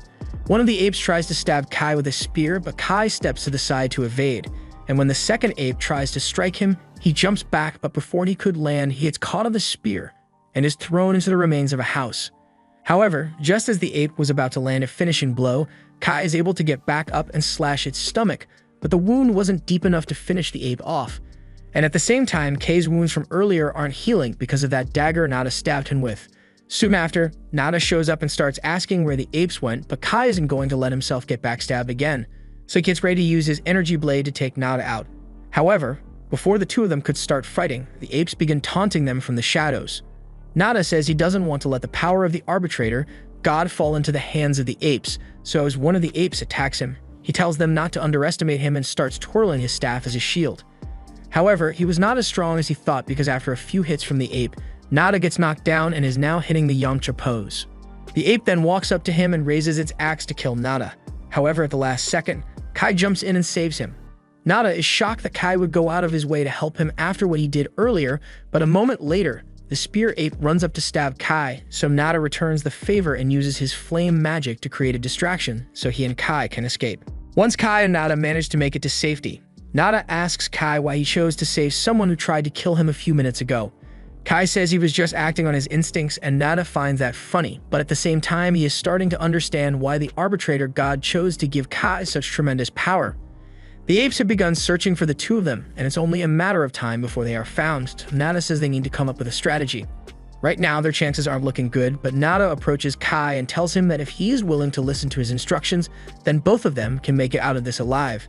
Kai asks Nada if he's sure he wants to help because if Kai survives this, then there's nothing stopping him from killing Nada, and Nada honestly wouldn't blame him if he did, but that's a problem for future Nada to deal with. Besides, he still hasn't gotten a chance to see just how powerful Kai truly is. Kai doesn't trust Nada, but he doesn't have much of a choice here, so he agrees to go along with Nada's plan. As the apes close in on their hiding spot, Kai runs out to draw their attention while Nada sneaks off to find a new hiding spot. What makes these apes so dangerous is their ability to hide so well in the environment despite their size, so Kai isn't able to pinpoint their location. But that's where Nada comes in because he uses his surveillance technique to locate the apes and then warns Kai before they attack. Thanks to Nada's callouts, as one of the apes tries to ambush Kai, he sees it coming and is able to decapitate it on the spot. Nada then warns him of another one coming from above, so Kai just stands there and uses his energy blade to slice it in half. Nada is amazed by what Kai is capable of, but in his amazement, he failed to keep track of his surroundings, so the final ape sneaks up on him, and even though Nada does his best to fight back, he gets stabbed through the chest. Nada drops his weapon and falls to the ground. Just when the ape thinks he has won, Kai comes falling from the sky and slices it in half. They have officially won the battle, or at least Kai has, because I don't think Nada is going to last very long with that spear in his lungs. Back in the village of Lag, Olha has finally recovered from the effects of the curse, so he gets up but he is really confused because he has no idea how this happened. Just then, he hears a commotion outside and he realizes it must be the apes, so he wants to get out of bed to go fight. His maid, Akui, tries stopping him because he isn't in good condition right now, but Olva can't afford to wait any longer, so he tells her to go get him a sword and a change of clothes, and Akui can't go against a direct order from Olva, so she agrees to do as he says. Meanwhile, Kai is trying his best to make sure Nada survives, so he drags him into a house and tries feeding him one of the god's stones from the apes. Nada finds it funny that Kai is working so hard to save him despite everything that happened, and normally drinking a god's stone would be enough to heal most wounds, but in this case, it would be pointless. Nada tells him that the ape's spear damaged his godstone, and there's nothing that can fix that. His vision has already begun to fade, so he tells Kai this is the end for him, but Kai refuses to accept that. He recalls that he has healing magic, so he tries using that to save Nada, but no matter how hard he tries to close the wound, nothing works. Nada recognizes what Kai is doing as a healing miracle, and he can't believe Kai managed to acquire a miracle on top of his invisible blade. He tells Kai that he has surpassed what a normal human should be capable of, and that is exactly the kind of power the world needs right now. Nada has accepted that he is going to die here, so he tells Kai to stop trying to heal him and reaches a hand to the sky to apologize to his high priest for failing the mission to retrieve the god. But he has no regrets because he got to witness the arbitrator god's phenomenal power firsthand. Nada then closes his eyes one final time, and as if on cue, rain begins pouring down on Kai. Back in Lag, Jose eventually wakes up, and she is confused because the last thing she remembers is collapsing in the Yuzels village, yet now she's in her father's room. Just then, Jose hears a large crash outside, and a few moments later, Akui comes to check on her. Jose asks her what's going on, so Akui informs her that the apes are invading the village. She also has a message for her from Vezin, and according to Akui, if it comes down to it, Vezin wants Jose to flee Lag to ensure her survival. Jose feels hurt when she hears this because even though she understands that her father wants her to be safe, she can't believe he still doesn't trust her to fight on the battlefield alongside him. Jose heads out of her room and finds a ton of people sitting in the corridor, so she asks Akui what this is all about. Akui tells her that Vezin told all the women and children to come hide in the castle until the battle was over, but that's not what Jose meant. She was asking why the people are being kept in the corridor. Jose raises her voice and tells everyone that they can use her room, and they should feel free to use anything inside it as well. She also assures them that the Moloch family will fulfill its duty and defeat the apes, so they don't need to panic. At the same time, two of the soldiers enter Gandalf's room to warn him of the apes' attack, but they are shocked to see that he's not here.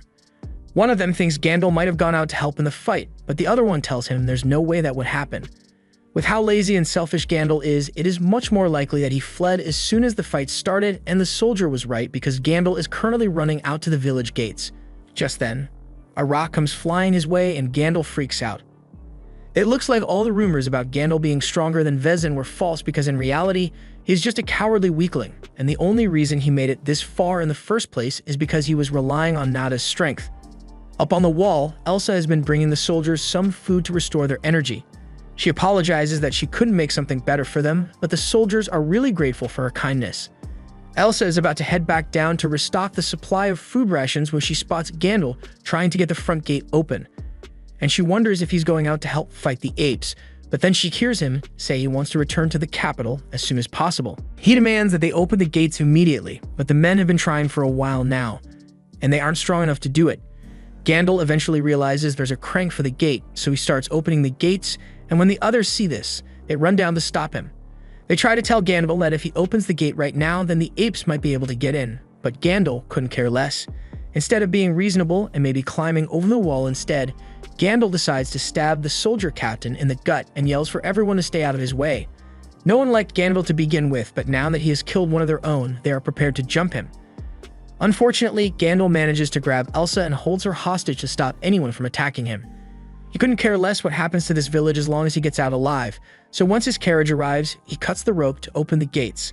Gandalf then leaves while still holding Elsa hostage, and as soon as the apes realize that the gate is open, they march right through to destroy the village. With the gate breached, all the available soldiers are forced to form a defensive line, but most of them are no match for the apes, so Vezin jumps down from the wall to save them. He is able to easily defeat 3 of the normal apes, but there are still a lot of them left, so surviving this battle won't be easy. Meanwhile, Kai is running back to Lag as fast as he can because he knows that even with Vezin, they don't stand a chance of defending against the entire ape army.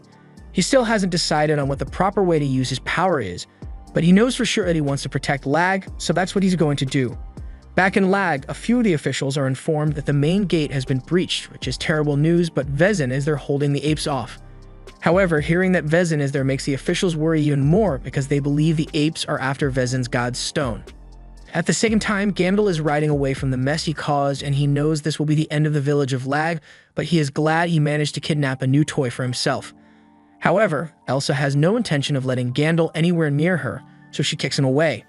Back at Lag, Vezin is starting to get overwhelmed by the sheer number of apes, but Manso and the other soldiers come up with a great idea, so they paint divine crests onto their faces and act like they are guardian bearers. They are still regular soldiers, but the apes don't know that, so they are starting to get scared, and that hesitation is more than enough for Manso and the others to take out the apes. Now that all the paws inside have been taken care of, the rest of the soldiers try to block off the main gate to stop any more from coming in. But even though they managed to barricade it in time to stop any more apes from getting in, the apes are now trying to bust it down again, so it's only a matter of time before they break through. Manso and the others ask Vezin to leave and let them handle this area on their own because they can't risk him getting hurt. Vezin and the land god are practically the same person, so he needs to do whatever it takes to survive, because as long as he is alright, the village can eventually be rebuilt. Meanwhile, Kai is finally closing in on Lag, but he is shocked by the sheer number of apes here. The apes eventually notice Kai, so they all turn around and run towards him to attack, and Kai is ready for the fade.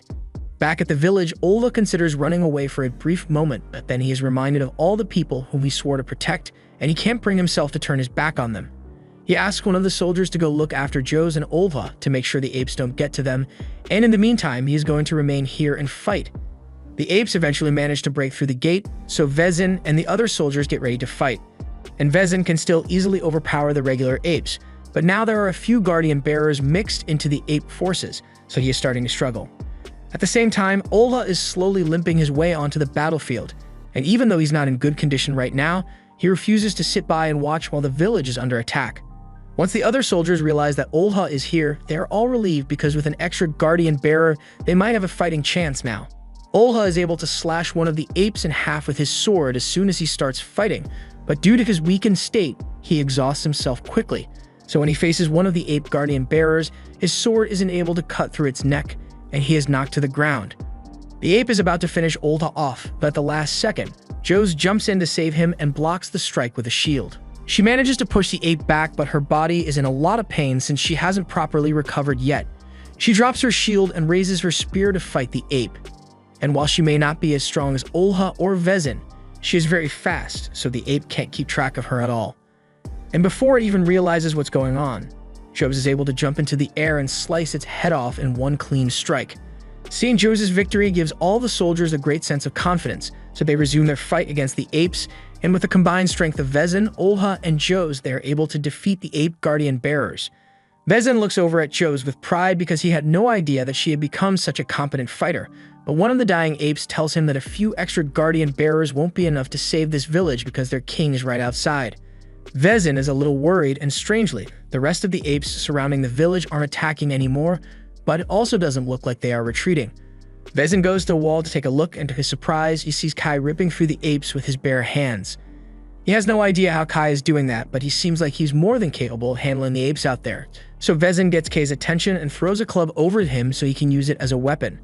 Kai catches the club, and with it, he begins laying waste to the entire ape army. Manso and the others are watching the whole thing unfold, and they can't believe what they are seeing.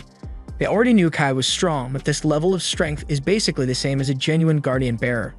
Vezin isn't sure why Kai is so strong either, but with him fighting on their side, they should be able to overcome the apes. After a few minutes, Kai has decimated most of the apes, and he doesn't look like he's slowing down at all, so the rest of the apes realize they stand no chance and flee back into the forest. This means they have officially defeated the apes, so all the soldiers begin cheering. Now that the battle is over, Olva walks over to Akwe and asks her what she thought of the fight. Akwe praises Olva's skill in combat and says it's all thanks to him that the village was saved. But while Olva made a large contribution, he knows the true hero here was Kai, the same boy that he once looked down on as a commoner. Everyone clearly saw Kai with his divine crest while he was fighting, so to keep his power a secret, he tells everyone that he painted the divine crest on and pretends to wipe it off. Just then, Vezin walks up to Kai and asks him where Nada is, but Kai tells him he has some bad news. While he and Nada were dispelling the curse in Ada village, they were attacked by 3 guardian bearer apes. Kai skips a lot of details, but the point is that Nada ended up dying to one of the apes and Kai failed to save him. Vezin is surprised to hear this since he knows Nada was as strong as a guardian bearer, so he wonders how he could have lost. Kai then tells him that one of the apes mentioned the attack on Lag, and as soon as he learned of it, he rushed over as soon as he could to help. But as a result, he never got to give Nada a proper burial. Vezin says he understands and he will send a small team to find Nada's body so they can take care of it. Just then, Elsa's younger sister comes over and asks if Kai has seen her anywhere. Kai had no idea Elsa was missing since the last time he saw her was when she evacuated to the castle, but now she's nowhere to be found. Manso then comes over and tells everyone that when Gandalf was fleeing during the attack, he kidnapped Elsa and dragged her off in his carriage, but everyone was so busy dealing with the apes that they couldn't chase after him. As soon as Kai hears this, he takes off running in the direction Gandalf went because he has to rescue Elsa from him. But Manso wonders how Kai intends to catch up to a carriage that has such a huge head start. Meanwhile, in Gandalf's carriage is looking out the window to check if it's safe, so his attendant tells him there shouldn't be any apes in this area, so there's nothing to worry about. Gandalf then asks him how long it will take to return to the capital, and he is told that they are still 1,000 miles away. Traveling 1,000 miles is going to take a while, so Gandalf intends to pass the time by toying with Elsa, but before he could actually do anything, he gets startled by a terrifying presence. He senses something approaching the carriage, so he uses his guardian bearer skills to enhance his vision and sees Kai running at him full sprint. Gandalf grabs a bow and arrow and plans to shoot Kai down before he gets too close, but Elsa refuses to let that happen. So she pushes Gandalf and ruins his perfect shot. Gandalf is enraged, so he takes out his sword to teach Elsa a lesson, but a moment later, the carriage begins to shake because the horses can feel Kay's pressure, and it's scaring them. The driver eventually loses control and the whole carriage crashes after hitting a rock. This flings Gandalf out onto the floor while the horses run away and the driver chases after them. Meanwhile, inside the carriage, one of Gandalf's men got impaled by a piece of wood during the crash, so he's done for. Kai runs up to the wrecked carriage to check on Elsa, but to his horror, he discovers that she was stabbed by Gandalf. He carries her out of the carriage and tries using his healing magic to help her recover, but her injuries are too severe for him to heal. Meanwhile, Gandalf suffers several broken bones from the crash, but with his guardian bearer power, he's able to heal himself and stand back up, but now he has to deal with Kai. Kai walks up to Gandalf and demands to know if he is the one who stabbed Elsa, and Gandalf can already tell that he stands no chance against Kai, so he starts trying to explain that it wasn't his fault. If anything, he says Kai is to blame for Elsa's condition, and Kai thinks he is just lying at first, but Gandalf explains that Kay's energy scares the horses and caused the carriage to crash, which led Gandalf to accidentally stab Elsa.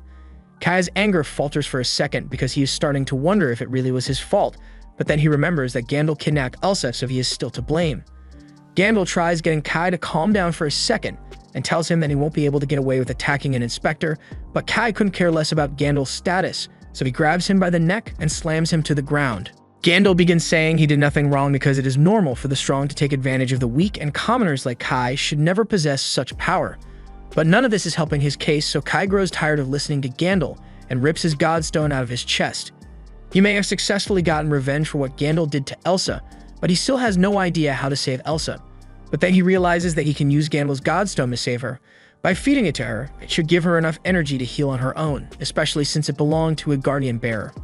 However, after Elsa drinks it, something goes terribly wrong and her body begins writhing in agony.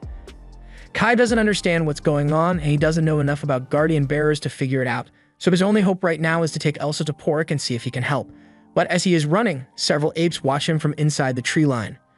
Kai eventually gets to Porik and explains the whole situation to see if he knows what's wrong with Elsa, and Porik tells him that feeding Gandalf's godstone to her was a dumb move.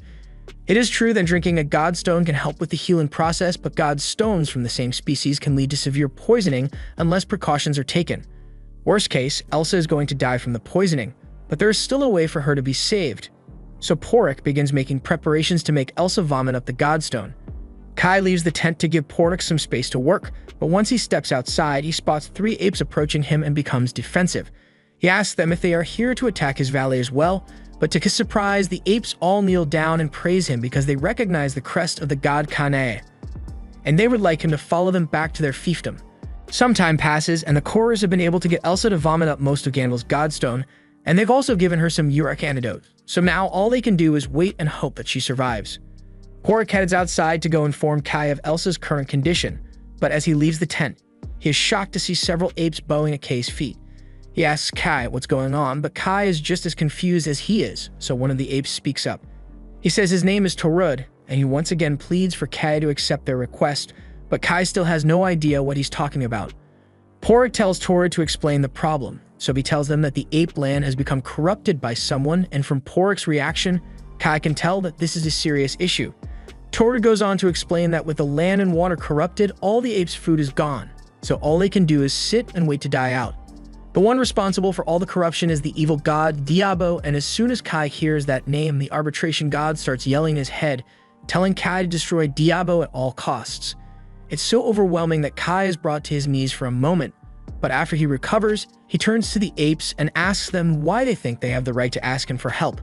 Up until a moment ago, they were attacking Lag and nearly killed everyone he cares about, yet now they want him to save them. One of Torrid's subordinates becomes irritated and yells at Kai because he has killed a lot of their people as well, and if he doesn't help them, then the apes will just attack Lag again. But threatening to destroy Kai's home isn't really a good negotiation tactic, so Kai gets angry and tells them that if any of the apes attack his home again, then he's going to kill every last one of them with his own hands. Torrid begins to panic and orders his subordinate to apologize immediately to appease Kai's anger. But instead, the subordinate tells Kai that the only reason the apes attacked Lag is because they had no other choice.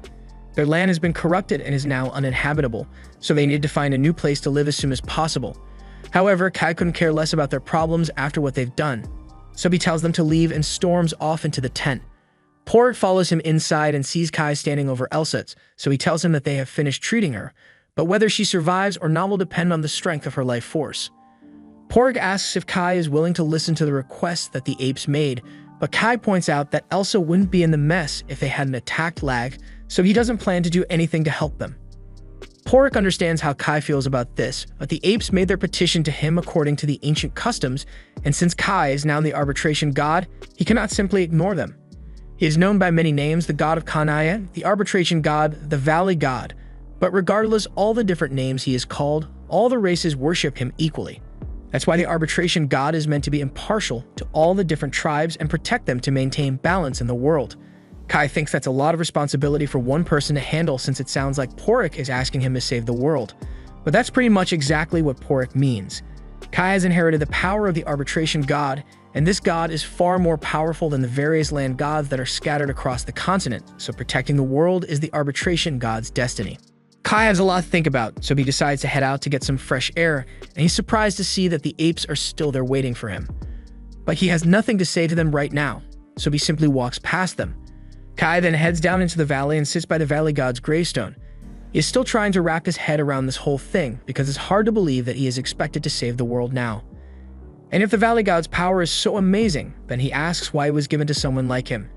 He asks the valley god for answers, but the god remains silent, so in a fit of frustration, Kai starts using his powers on the two flowers at the base of the gravestone.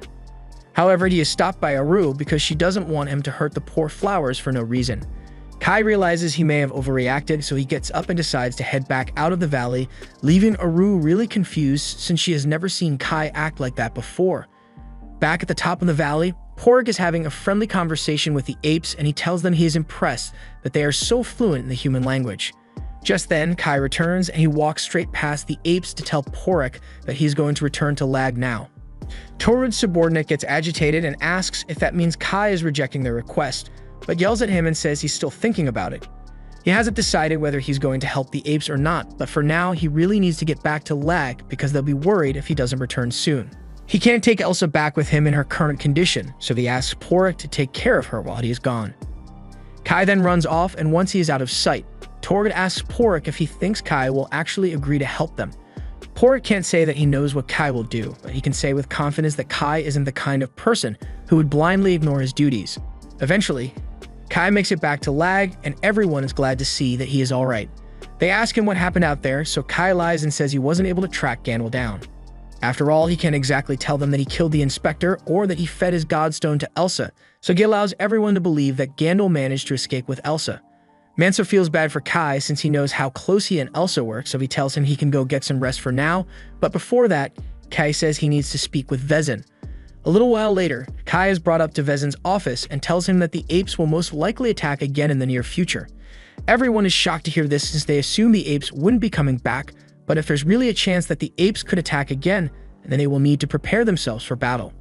There's nothing more for Kai to say, so it's time for him to go, but before he leaves, Vezin tells him that he was really impressed with Kai's performance in the last battle, and he's looking forward to seeing what you will accomplish in the future. As Kai steps out of the palace, he's approached by Elsa's sister, Lelisa, and she's asking him where Elsa is. Before Kai left, he promised that he would bring Elsa back with him, but he can't explain what really happened, so he is forced to let Lelisa believe that her sister is gone, and she blames him for all of it. Chodes comes up to Kai and tells him that everyone knows that lives are lost in a battle, but lately she's starting to wonder if the land gods may be getting them into fights to weed out the weak. She then looks over to the pile of ape corpses being harvested for their godstones, and she can't help but wonder if the apes had people they cared about as well. Just then, Olda shows up and asks Kai if he's the one who killed that pile of apes over there. He admits that Kai is a lot more impressive than he had initially thought, but he doesn't understand why Kai doesn't look happy, and it's starting to piss him off. Olha is jealous that Kai is the one who received all the praise because he thinks he could have done the same thing if he hadn't gotten cursed.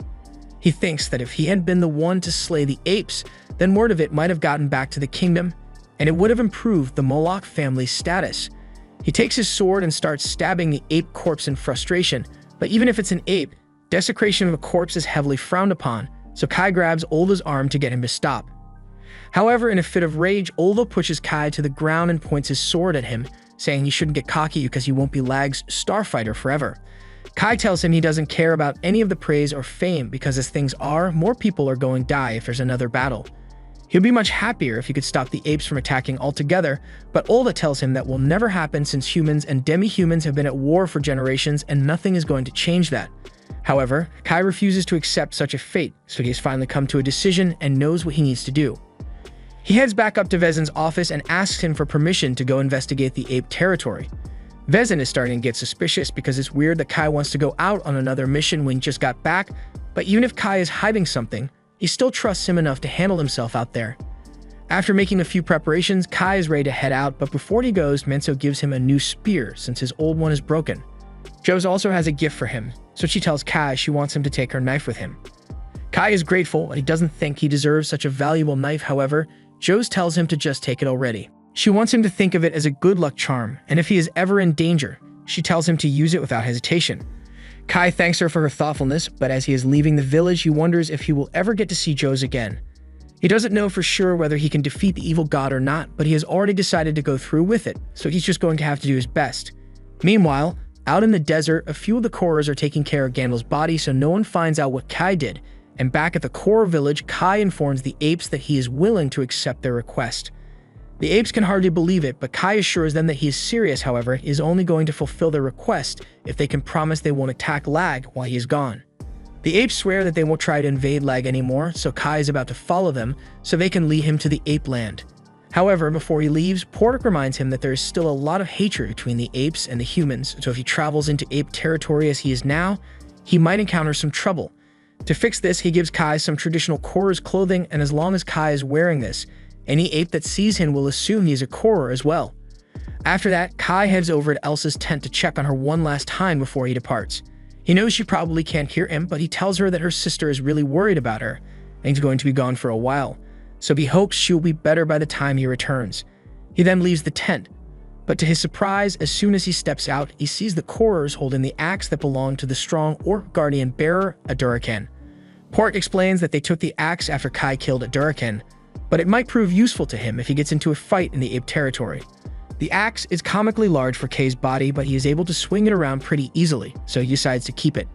Kai and the others then begin their journey to the land of the apes. Meanwhile, over in the Human Kingdom's capital, a bunch of the powerful nobles are having a party when they receive word that Lag is under attack by the apes.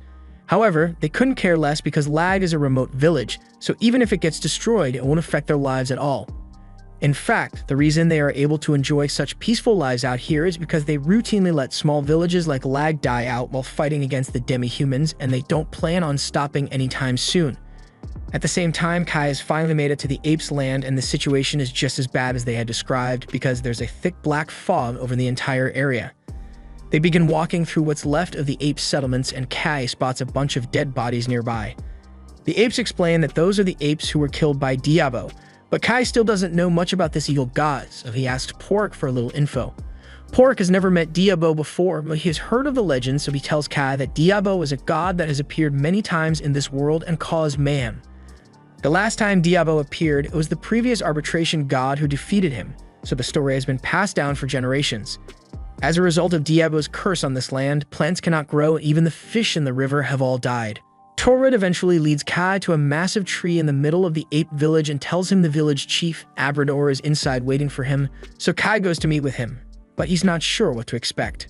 Kai is brought inside where he meets Abrador, and Abrador is surprised that the new arbitration god is so small, but he's not one to judge. Kai is a little cautious about meeting the leader of the apes, but Abrador says he's not actually the ape king. Kai has a lot of questions at the moment, so he asks Abrador to explain what happened to this land, and depending on his answer, Kai will decide whether he is going to help or not. Abrador understands, so tells Kai that Diabo was summoned by the darkness of the apes, but Kai has no idea what that is. He asks Abrador what he means by darkness, so Abrador explains that their king lost his mind and suddenly began indulging in drink and pleasure, while completely disregarding all his duties as king. As a result, the people began to suffer greatly, and their resentment towards the king grew until it reached their core. Hearing this reminds Kai of what Nada had told him before he died. The human nation is declining because of the lax attitude of the king, and whether it's the apes or the humans, once the leader is corrupt, the entire nation is bound to fall. Abrador goes on with his explanation and tells Kai that the previous king was eventually defeated in a power struggle, so one of his sons, Shendor, headed for the north in search of a new land god. As a result, Shendor went on a rampage through the northern regions until he finally managed to steal a land god from one of the locals. However, going on a killing spree earned him a lot of enemies, so the locals quickly cast numerous curses on the Shendor's new god. And the sheer number of curses they placed on him caused his godstone to shatter and allowed malevolent energy to overcome his body, turning him into Diabo. Shendor lost his mind and became a monster as a result, and after returning home, the first thing he did was eat his entire family alive. Unfortunately, he was so powerful that no one could stop him. So to this very moment, Shendor is still at large. As long as Shendor is running around free, the land of the apes will continue to waste away, and Abrador's protection will weaken even more than it already has. He crawls over to Kai and pleads with him for his help, because at this rate, their gods might abandon them entirely, and they might become nothing more than mindless beasts. Kai can tell that the apes are really in trouble here, so he feels bad for them. And the Valley God has started yelling at him to go defeat the Diabo, so Kai agrees to do it and vows that he will kill the Diabo. A few minutes later, the apes begin leading Kai to the last place that Shendor was spotted, the Ape King's castle. They eventually arrive at the castle, but before they could head in, a group of cloaked apes show up and surround them. The cloaked apes begin arguing with Torrid in the ape language. Kai has no idea what they are saying, so he asks for a translation and is told that the cloaked apes are trying to kill Shendor on their own, so they don't want Kai stealing their glory. Kai can't believe the apes are seriously fighting amongst themselves at a time like this, but the cloaked apes tell him they don't need his help, because Lady Zaina can defeat Diabo all on her own. Torrid is surprised to hear that Zaina will be coming since he didn't know she had returned. Kai asks him who Zaina is supposed to be, but before he can get an answer, a deep rumbling sound is heard from within the castle, and everyone outside can feel just how powerful Diabo has become. Kai can't afford to waste any more time. He heads straight for the castle entrance, and when one of the cloaked apes tries to get in his way, he backhands him into the wall. The others follow Kai inside, and they all eventually arrive at an open space in the castle. There, they find several apes on the floor with tendrils coming from their bodies, and at the top of the pedestal, the Diabo is siphoning away their life force through the tendrils. A few moments later, Diabo notices Kai and the others, so it turns to face them, and Kai can tell that a monster like this shouldn't be allowed to exist, so he's about to draw his sword to fight it. But before he could do so, he hears a female voice yelling at Diabo. The voice belongs to Zaina, the champion the cloaked apes mentioned earlier. She looks confident. She might really be able to defeat Diabo. Torrid explains that Zaina is the youngest surviving member of the royal family, but she is still inexperienced, so Torrid doesn't think she is worthy of becoming the next ruler of the apes. Kai is really confused since he's not sure what Zaina plans to do to defeat Diabo, but then she summons a Dustwolf, and Torrid is utterly shocked by this. The Dustwolf is a powerful god that protects the northern lands, and it makes no sense for the guardian deity of the north to be helping Zaina. The sword Zaina is holding suddenly begins to glow, and Porrit believes she must be using a magic item to control the Dustwolf, but Kai had no idea magic items like that even existed. Zaina orders the wolf to attack Diabo, so it jumps down and launches a massive fire blast at it, but even though the attack was very powerful, Diabo remains completely unharmed. Kai is surprised that such an impressive attack did no damage, but it looks like Diabo is resistant to all fire damage, So Zaina is going to have to think of something else.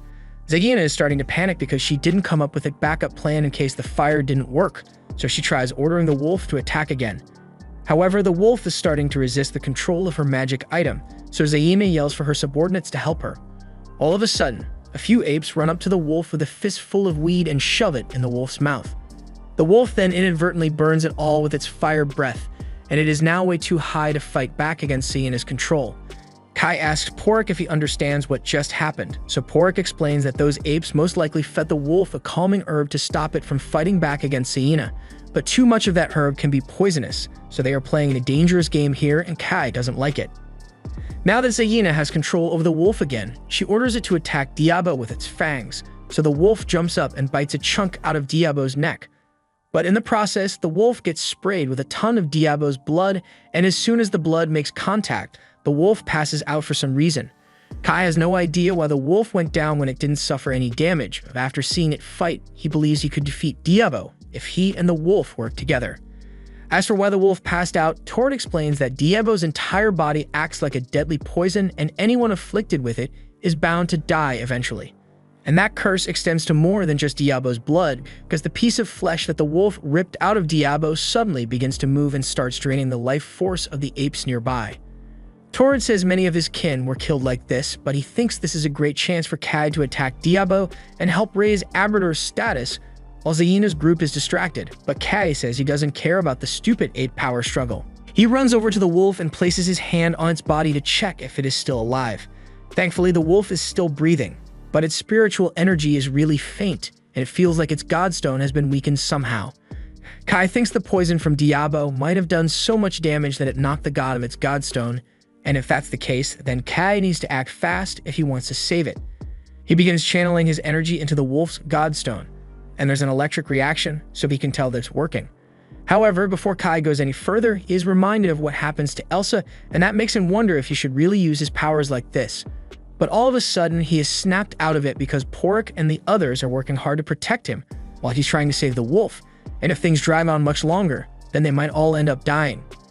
Kai realizes that he doesn't have time to worry about things like that, so he gets back to work and uses his powers to dive into the wolf's soul. Once he is in there, he sees some of the wolf's memories, specifically the moment that Zaina betrayed the wolf people and took control of it. Zaina didn't have anything personal against the wolf people, but she said she needed the Deuce-Wolf's power to restore her homeland, so she was willing to do anything to get it. Kai goes a little deeper into the wolf's soul until he eventually finds its godstone, and after charging it with more of his energy, a reaction occurs which revitalizes the wolf's soul and makes it go back to normal. Kai returns to his body shortly after that, and the wolf is already starting to heal from the poison damage, but it's going to take some time for it to get back on its feet, so Kai and the others are going to have to handle Diabo on their own for now. Kai is wondering what he should do to defeat Diabo, and all of a sudden, the Valley God starts speaking to him and says Kai should strike Diabo's godstone to defeat it. But that's a lot easier said than done since Kai doesn't know what part of Diabo's body has the godstone. Zaina watches as Kai battles what used to be her brother, and she recalls how things used to be with him. Zaina and Shendur used to be forced to fight each other for the amusement of their siblings because they were weak, but one day Shendur grew tired of the constant humiliation and decided that he would go on a journey to the north to become powerful. Zaina was also fed up with how her family had been treating her, since she took the opportunity to seek power as well, even if it meant killing and stealing from innocent people to do it. Eventually, she managed to get her hands on an unclaimed god, and thanks to the power of that god, she was able to become strong, so all that's left is for her to kill Diabo, and then she can claim her place on the ape throne and change this rotten world.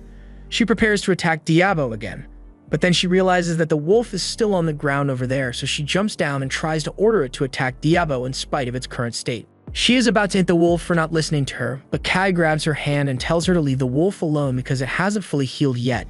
Zaina tells Kai he has no right to lecture her because she can do whatever she wants with her subordinates, but Kai tells her it isn't right to use your subordinates as disposable tools. Zaina scoffs at Kai and says she can tell that Kai is a peasant by the way he uses his powers, and she even accuses him of killing or stealing to acquire such great power in the first place. Kai has never done anything like that, but Zaina still insists that she and Kai are the same. She says they are both weaklings who are struggling against the way of this world, and she doesn't think someone like Kai is cut out to be arbitration god. While Kai and Zaina were arguing, Diabo attacks them with its tendrils, but before either of them could be hit, The wolf jumps in and bites the tendrils in half. Everyone is shocked that the wolf is still alright even after touching part of Diabo's body, and Porik believes it must have acquired protection against poison from its god. And that god seems to be Kai, so Zaina no longer has any control over the wolf and her magic tool crumbles. The wolf then charges straight at Diabo and bites a massive chunk out of its neck, but despite the severe wounds, Diabo remains alive and shrouds itself in a cloud of dark energy. The pillar of dark energy is so massive that it can be seen all the way from Lag, and even though they don't know what it is, they can tell that it's not good. Diabo's body begins to swell as it absorbs energy from the land, and Porik tells Kai that if they don't stop it soon, then the entire continent will eventually be consumed by Diabo's darkness. Diabo resumes its attack in full force, and the apes are having a hard time standing their ground against Diabo's poison tendrils, but the wolf is able to charge forward and rip them apart with no problem. Unfortunately, the wolf's poison resistance doesn't mean it is immune to the tendrils, because before long it is tied up and restrained mid-air. Zaina tries charging at Diabo, but she's in way over her head, so Kai runs to her aid and pushes her out of the way before she gets herself hurt. Once Kai is back on his feet, he reaches for his sword so he can slay Diabo once and for all, but to his dismay, he realizes his sword is gone, and a moment later, he gets eaten by Diabo. Porik can't believe what he just saw, and he is about to go try to save Kai, but Ketchik stops him because if he acts recklessly right now, he may end up getting absorbed by Diabo as well. Torrid has lost all hope at this point because no one has ever survived being swallowed by Diabo before, and if the arbitration god wasn't strong enough to defeat it, then there's no one who can stop it from destroying their land. Kai only got eaten because he was trying to save Zaina's life, but she calls him foolish for worrying about another person in the middle of a battle. Diablo hears Zaina yelling, so it turns its attention to her, but before it could charge at her, the wolf stops it by pulling on its tendrils.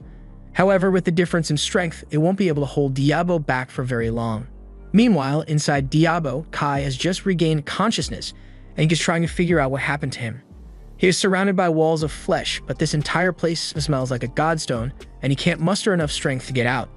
He soon realizes that the walls are sucking the life force out of his body, and if he doesn't do something quickly, then he is bound to die. However, there isn't much he can do, so he now believes he was never qualified to wield the Valley God's power in the first place. Kai soon passes out, and the next time he opens his eyes, he finds himself in the middle of a forest with the Valley God telling him to kill Diabo as soon as possible. Kai tries to get up to answer the Valley God's call, but he still has no strength in his body, so he thinks there's no way for him to get out of here.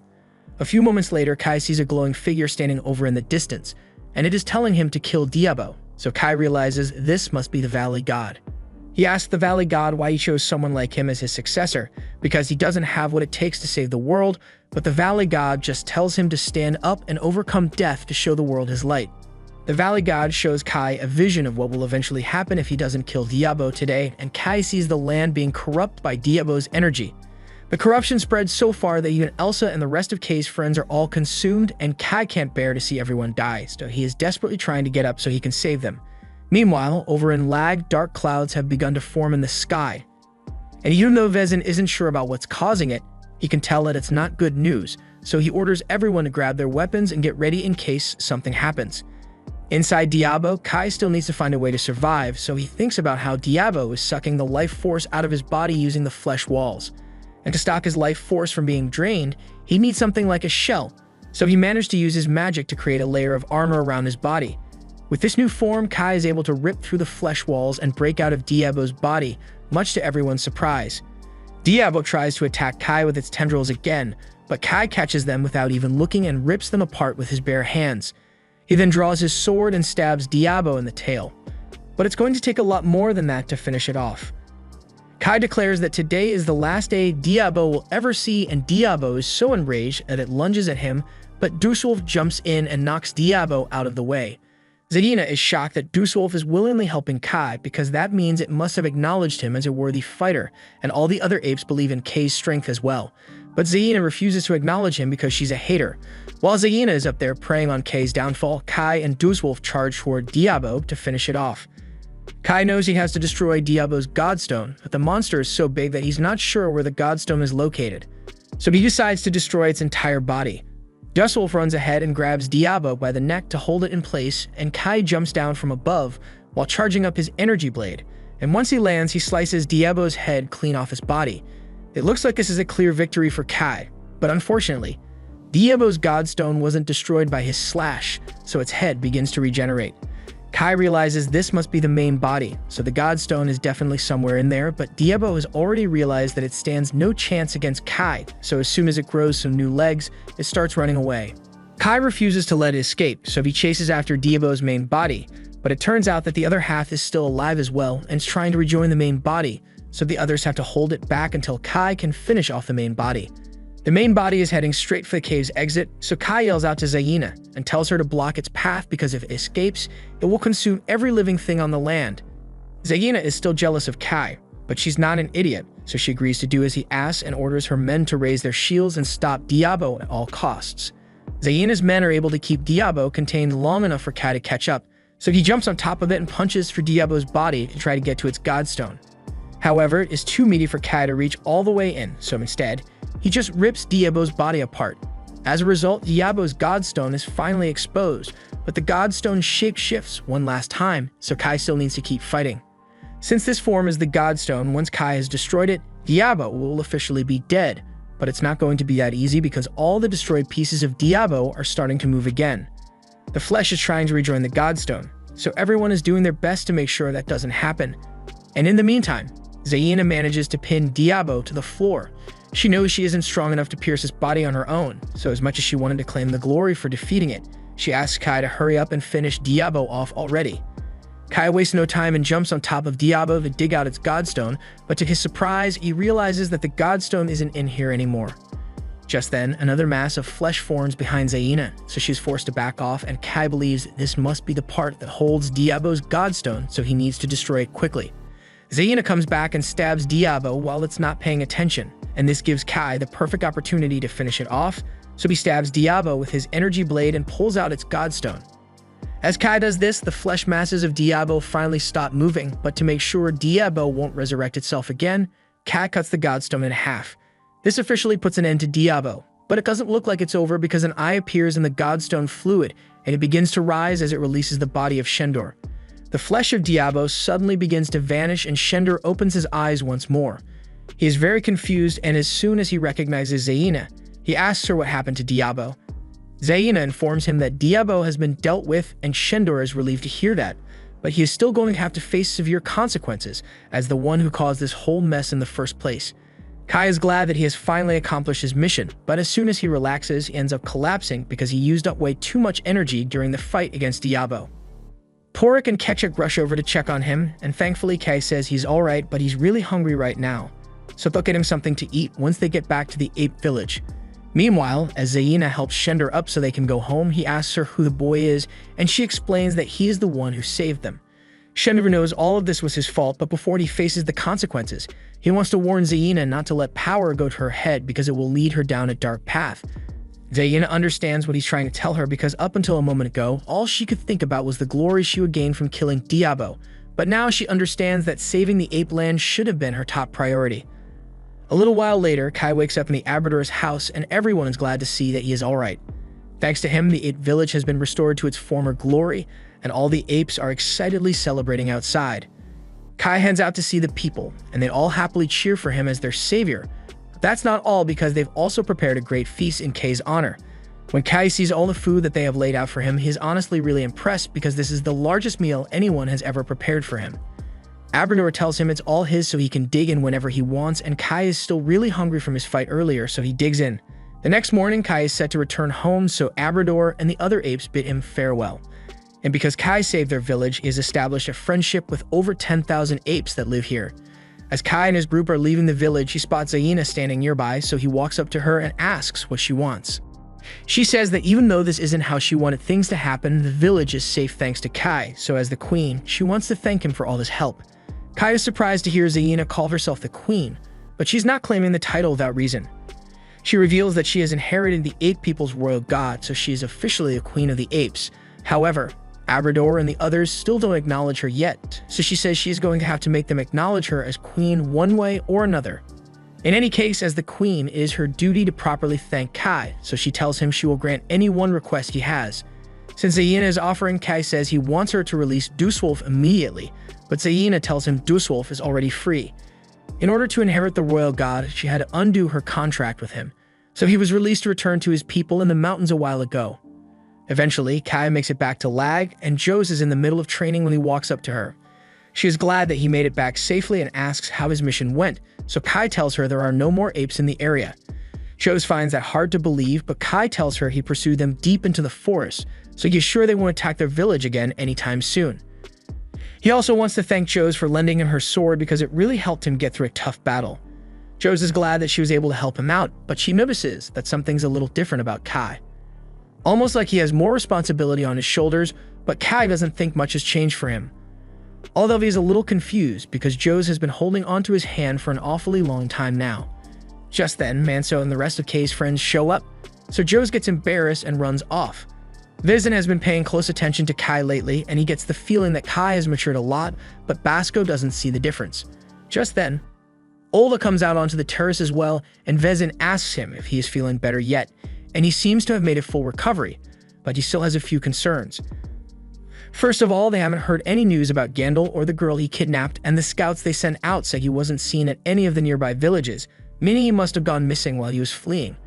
Vezin doesn't really care about what happened to Gandalf, but the Central Plain is likely going to blame them for Gandalf's disappearance, so you may need to ask the local count to intervene on their behalf. But for now, what's important is that everyone in Lag is safe. A little while later, Kai returns to the valley, and Elsa is still unconscious, so Aru has been taking care of her. Kai is obviously worried about Elsa, but Aru tells him Elsa has been getting stronger lately, so she should make a full recovery soon. The end.